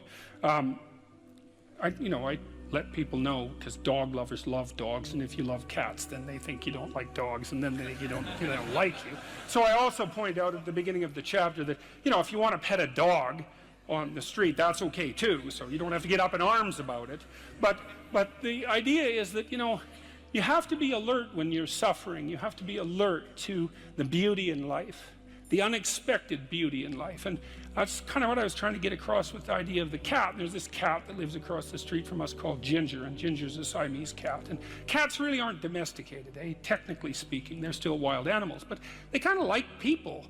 God only knows why, but they do, And so Ginger will come wandering over, and our dog looks at her, but they're friends, and she rolls over on his back, and Seiko used to, nose her a bit, and then she'd kind of mosey over and let you pet her if she was feeling like it that day. And, you have to look for that little bit of sparkling crystal in the darkness when things are bad. You have to look and see where things are still beautiful and where there's still something that's sustaining. And, you narrow your time frame and you be grateful for what you have, and that can get you through some very dark times, and maybe even successfully if you're lucky. But even if unsuccessfully, then maybe it's only tragic and not absolute hell. And you can do that, in the worst situation. You can make it only tragic and not hell. And there's a big gap between tragedy and hell. There's nothing worse at a deathbed than to see the people there fighting. The death is bad enough, but you can take that, as terrible as it is, and make it into something that's absolutely unbearable. And maybe I think, and this is sort of what I closed the book with, this idea is that if we didn't all attempt to make terrible things even worse than they are, then maybe we could tolerate the terrible things that we have to put up with in order to exist, and maybe we could make the world into a better place, and it's what we should be doing and what we could be doing, because we don't have anything better to do. And that's what the book is about. And put yourself together. And then maybe if you put yourself together, you know how to do that. You know what's wrong with you, if you'll admit it. You know there's a few things you could like polish up a little bit, that you might even be able to manage in your insufficient present condition. And so you might shine yourself up a little bit, and then your eyes will be a little more open, and then you can shine yourself up a little bit more, and then maybe you could bring your family together instead of having them be the hateful, spiteful, neurotic, infighting batch that you're like doomed to spend Christmas with. So then you fix yourself up a little bit, and then you got to figure out, well, can you figure out how to make peace with your idiot brother? And probably not, because he's just as dumb as you, so how the hell are you going to manage that?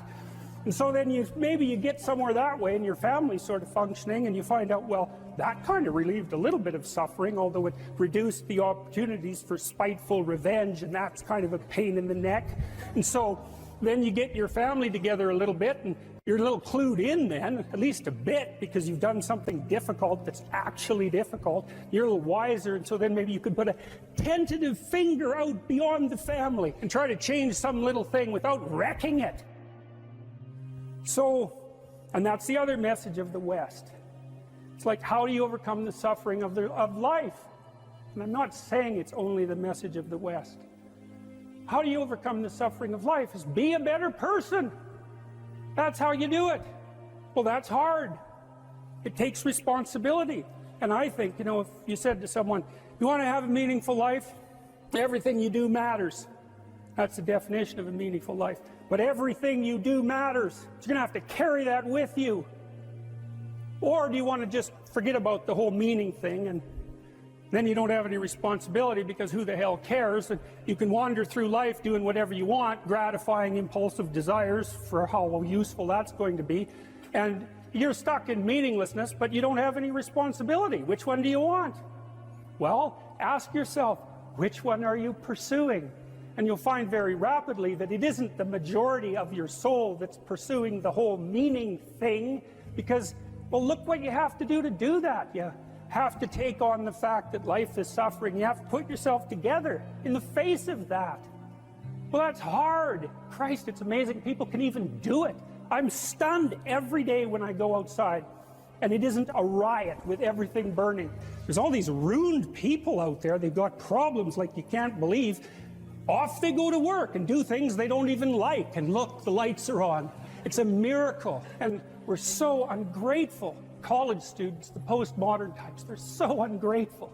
You know, they don't know that they're surrounded by just a bloody miracle. It's a miracle that all this stuff works, that all you crazy chimpanzees that don't know each other can sit in the same room for 2 hours sweltering away without tearing each other apart, because that's what chimps do. Anyways, so I got to the bottom of some things, at least as far as I can tell, so I told you what the bottom is, and then I got this idea about what you might do about it, which isn't my idea. It's an old idea. It's far older than Christianity.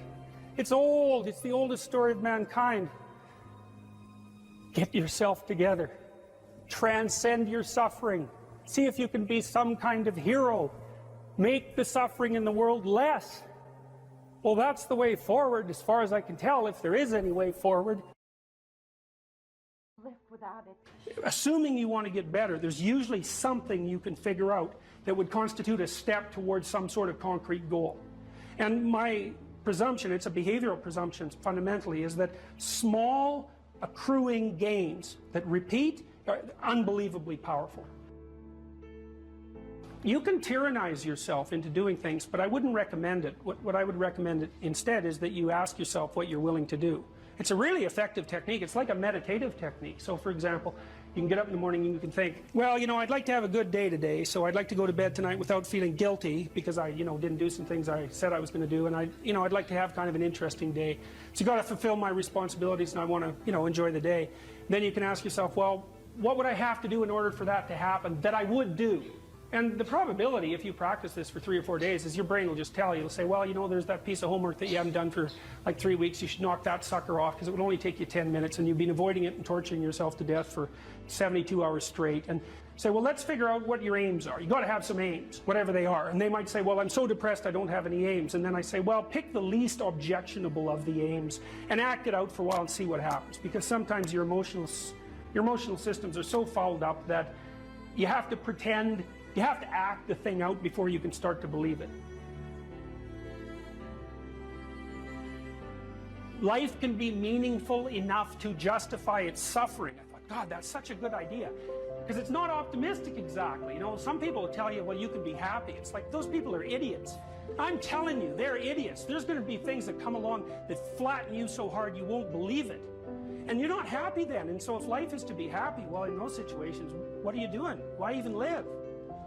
But life isn't to be happy. If you're happy, you're bloody fortunate, and you should enjoy it. You should, because it's the grace of God, so to speak. People know when they're doing something meaningful. They can tell. So why the hell don't they do meaningful things all the time? It seems obvious. You could do it. I mean, it's hard, you know, because other people want you to do other things, and it's a struggle, but everything's a struggle. Oh, I get it. I see why. It took me about 10 years to figure this out. People have a choice. Choice number one, nothing you do means anything. Well, that's kind of a drag, right? It's the meaninglessness of life and all that, existential angst. You know, that's kind of a pain. But the upside of nothing that you do is meaningful is you don't have to do anything. You've got no responsibility. Now, you have to suffer because things are meaningless, but that's a small price to pay. The alternative is everything you do matters. Really. If you make a mistake, it's a real mistake. If you betray someone, you tilt the world a little more sharply towards evil rather than good. It matters what you do. Well, if you buy that, then you can have a meaningful life. But there's no mucking around. It means responsibility. It means that the decisions you make are important. It means that when you do something wrong, it's wrong. Well, do you want that?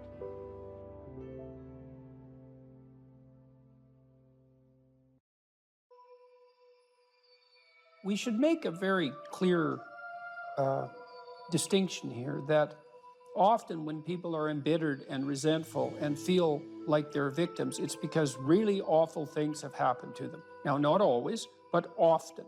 And so then the question is, well, if you're in a situation and something really awful is happened to you or has happened to you, then, well, why shouldn't you feel like a victim? And is there a better alternative? And part of what you were trying to lay out in this part of the book is what those better alternatives are. So part of looking for that hero is to find out from someone else's example. In your case, it was your mother, but these other sources that you described of people who were in a sort of hell in an undeniable sense, but who chose in a very real way to make it as good as it could possibly be given the circumstances. And so they had to turn to sources of power, let's say, and strength and fortitude and resilience that weren't, in some sense, obviously associated with the catastrophe. I mean, in your mother's case, it's a pretty tragic situation. She's a young mother, she has young kids, now she has breast cancer, and she fights a losing battle over a period of 5 years. That's pretty bad. And then you have to ask yourself, given that that's obviously pretty bad, how is it even possible that someone could handle that with not only grace and courage, but the kind of grace and courage that leaves their children with an immovable sense of the ability to prevail in the face of the deepest adversity. I mean, that's really something. You said here, thousands have come before you and they did just fine. So quit your complaining. And it's not because you have nothing to complain about. That's not the case. It's that that's not the right approach. The fact is, and this is such an optimistic fact, as well as a judgment in some sense, the fact is that if someone else can do it, so can you. And that's something, right? If you're reading about the great heroes in history, people who are in these terrible situations, and you see someone rise to the occasion, and then You can say, well, that was a person who did that, and I'm a person, and so maybe I have that capacity too, even though I don't know how to approach it. And then some of the rest of your book, much of the rest of your book, I would say in some sense is a guide to help people figure out how they could approach that. One of the things you point out first is, well, notice who you admire. And then maybe try consciously practicing becoming like that. And you know, people are very, very, very, very tough. And it turns out that if you face things, that you can put up with a lot more than you think you can put up with, and you can do it without becoming corrupted. And she did recover quite fully, and much as a consequence of her own machinations, because she figured out what was wrong with her and then took the necessary steps to fix it, which is nothing short of a bloody miracle as far as I'm concerned. And anyways, part of the cat bit is I actually start by talking about our dog, who actually died about a year ago, but he's still alive in the book. I let people know, because dog lovers love dogs, and if you love cats, then they think you don't like dogs, and then they think they don't like you. So I also point out at the beginning of the chapter that, if you want to pet a dog on the street, that's okay too, so you don't have to get up in arms about it. But the idea is that, you have to be alert when you're suffering. You have to be alert to the beauty in life, the unexpected beauty in life. And that's kind of what I was trying to get across with the idea of the cat. There's this cat that lives across the street from us called Ginger, and Ginger's a Siamese cat. And cats really aren't domesticated, technically speaking. They're still wild animals, but they kind of like people.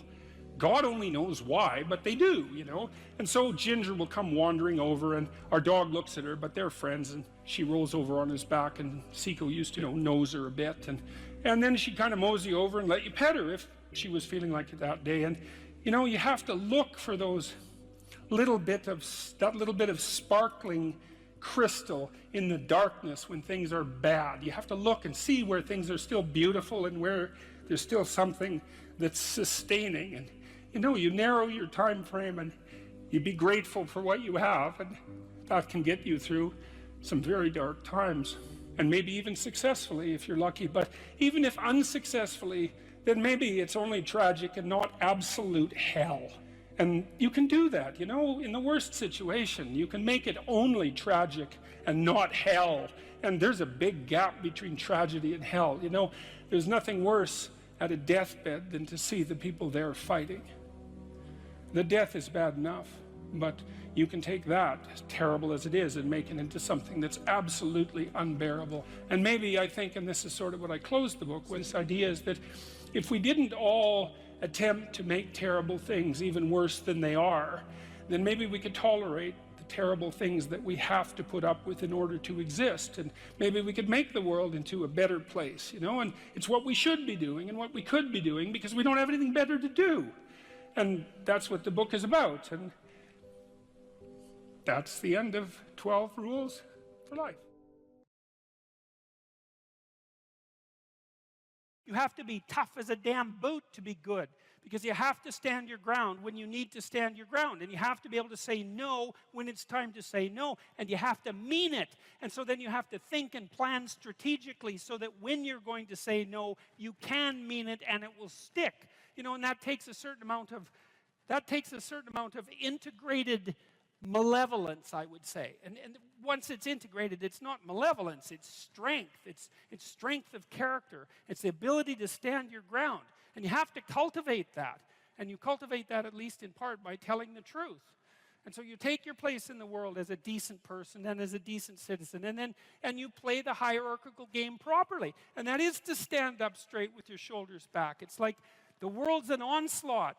You've got the tyranny of culture to deal with. You've got the catastrophe of nature. You've got your own damn malevolence and ignorance, right? All coming at you, plus the incredible, complicated, indeterminate potential of the future. That's all coming at you, and it's all your responsibility. And you can cringe away from it and be afraid of it and be victimized by it and be bitter and cynical about it. And no wonder, because it can be painful. Or you can turn around and you can say, man, bring it on. because there's more to me than there is to the catastrophe. And this is what I discovered from looking at what I looked at. I looked at the darkest things I could look at, really, for 30 years. I was really a lot of fun to be around, I can tell you. I looked at the darkest things that I could think of, right? Not only what happened in Auschwitz and what happened in the Gulag, but personal issues. You know, it's like I wasn't so much interested in the totalitarians as a group. I was interested in the people who undertook the terrible acts that the totalitarians required. You know, the people who, I was just rereading Ordinary Men, and it was a story about a police battalion in Poland that trained ordinary policemen to take naked pregnant women out into the fields and shoot them in the back of the head. It takes a lot of training, by the way, before you can bring yourself to do that. And you aren't the same person by the end of it. It's pretty goddamn horrific. You know, and I was trying to figure out, what would it be like to be that person? Because we are that person. And then what would it be like to not be that person, right? To refuse to do that, to not participate in that. You know, and what I discovered by making that totalitarian proclivity personal was that there's more to us than there is to the horror. As nature is, bent on our destruction, bad as culture is, tyrannical and bloody, back as far as you can look, as malevolent as you are in the darkest part of your heart, and that's plenty malevolent. The possibility that's within you that can well up, the courage and the truth and the ability and the skill and the willingness to set things right, if you are willing to set them right, is more powerful than all of that. And so it's so interesting. It was proof for me of an old saying I read from Carl Jung. It's an alchemical motif, in sterquilinus inventur, which is what you most want to be found will be found where you least want to look, essentially. And it's so interesting because it means that if you're willing to turn around and to stand up straight, and face the darkness like fully, what you discover at the darkest part is the brightest light. And that's something that's so much worth discovering, because there's going to be terrible darkness in your life. And it's going to make you cynical and bitter. And it could easily be that you're just not looking at it enough. Because if you looked at it enough, and you didn't shy away, and you brought everything you had to bear on it, you'd find that there was more to you than there was to the horror. You know, I watched my father-in-law. I'll end with this. And you know, you don't know, because you're not bringing your A game to the table with all that cynicism and bitterness and resentment and willful blindness and avoidance. Maybe you're playing at 60%. It's not good enough, because there's too much of what's bad for 60% to be good enough. It's like you need 90% or 95% or 100%. When about 15, 20 years ago, my mother-in-law developed frontal temporal dementia, which I wouldn't recommend. You know, it's one of those degenerative neurological diseases like Alzheimer's, and those bloody things are like they're in the top echelon of awful. You know, you watch a person deteriorate before your eyes. It's a lengthy, lengthy death. And it was slow. And her husband, he lived in this little town that I grew up in, about 3,000 people. And he was quite a character, man. Everybody knew him. I bought him a Foghorn Leghorn t-shirt once, because that's kind of what he was like. He was loud and sort of bombastic, but he stood up straight, I can tell you. And he played the fool a little bit, mostly for the amusement of people, but he was no damn fool. And I always admired him and liked him. And the feeling was mutual, thank God, since I married his daughter. And, you know, he drank a lot with his crazy friends up in northern Alberta, and he wasn't at home a lot because he was working a lot. And you know, he was kind of a party animal about town, but a good businessman and a good man. And then his wife got sick, and they moved to another town. And, you know, he took care of her for like 15 years. It was unbelievable as she deteriorated, you know, and she got more desperate to have him around, and her love for him never went away. Even as she lost herself almost completely, she would always light up when he came into the room, you know. And he took care of her right till within weeks of her death. He had to finally put her in an old folks' home because he was no longer strong enough to lift her up from the chair.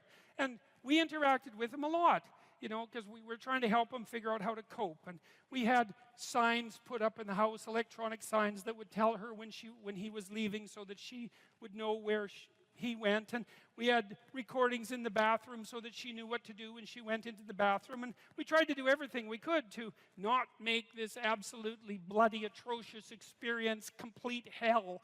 And he participated the whole way, you know, and it was really something to see. It was really, it left me with a tremendous sense of admiration for him, but not just for him, but for people who can do that, you know. And if there was a new decline, he took it on, and he didn't complain about it, and he tried to do what he could, you know. And like, it was no picnic, don't get me wrong, but it wasn't hell. And then we were all gathered around the deathbed, my wife's mother's deathbed, and the family was there, and they got along pretty well, you know. Her sister's a palliative care nurse, and the other one's a pharmacist, and none of them are particularly afraid of illness and death. You know, they're a pretty tough group. And so, you know, they made sure their mother's lips were wet while she was no longer eating or drinking, and tried to make her comfortable. And they're around the deathbed, and they were kind of getting along, you know. It wasn't Family Feud at mother's death time, and that was kind of nice. And she died, and that was that. But it wasn't just that, because the fact that the family had coped with it well and nobly and honorably, I would say, brought them together. They were closer afterwards than they were before. And they all had more respect for their father. And then in the old folks' home, he met another woman who had a husband there who had Alzheimer's, and they got to know each other, you know. And he died after a while, and she died after a while, and then a few months later they started going out, and then eventually they had a relationship, and now they live together. And so he gained something. Like, it wasn't that he replaced what he lost, you know what I mean? Because he still has pictures of his wife up in his house, and she was the love of his life, and that's not going away. But, you know, his family respected him more, and everybody pulled together more, and it wasn't hell at the deathbed, it was just tragedy, and the family pulled together more. And that was a good example of how you can extract at least a certain amount of light out of what's dark, even at a personal level.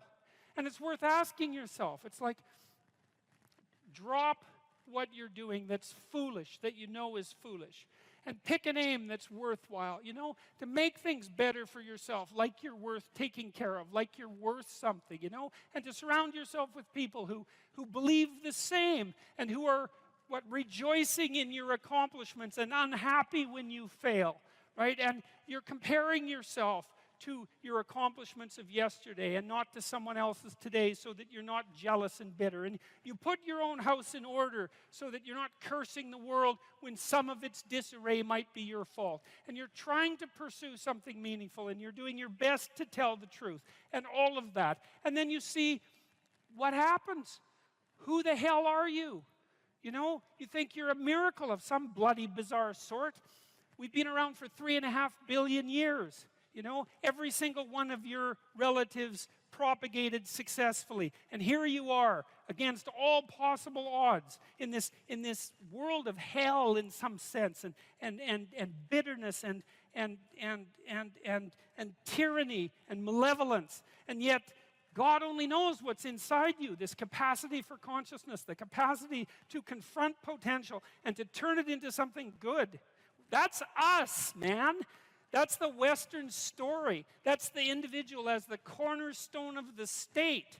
That's our responsibility, and it really is who we are.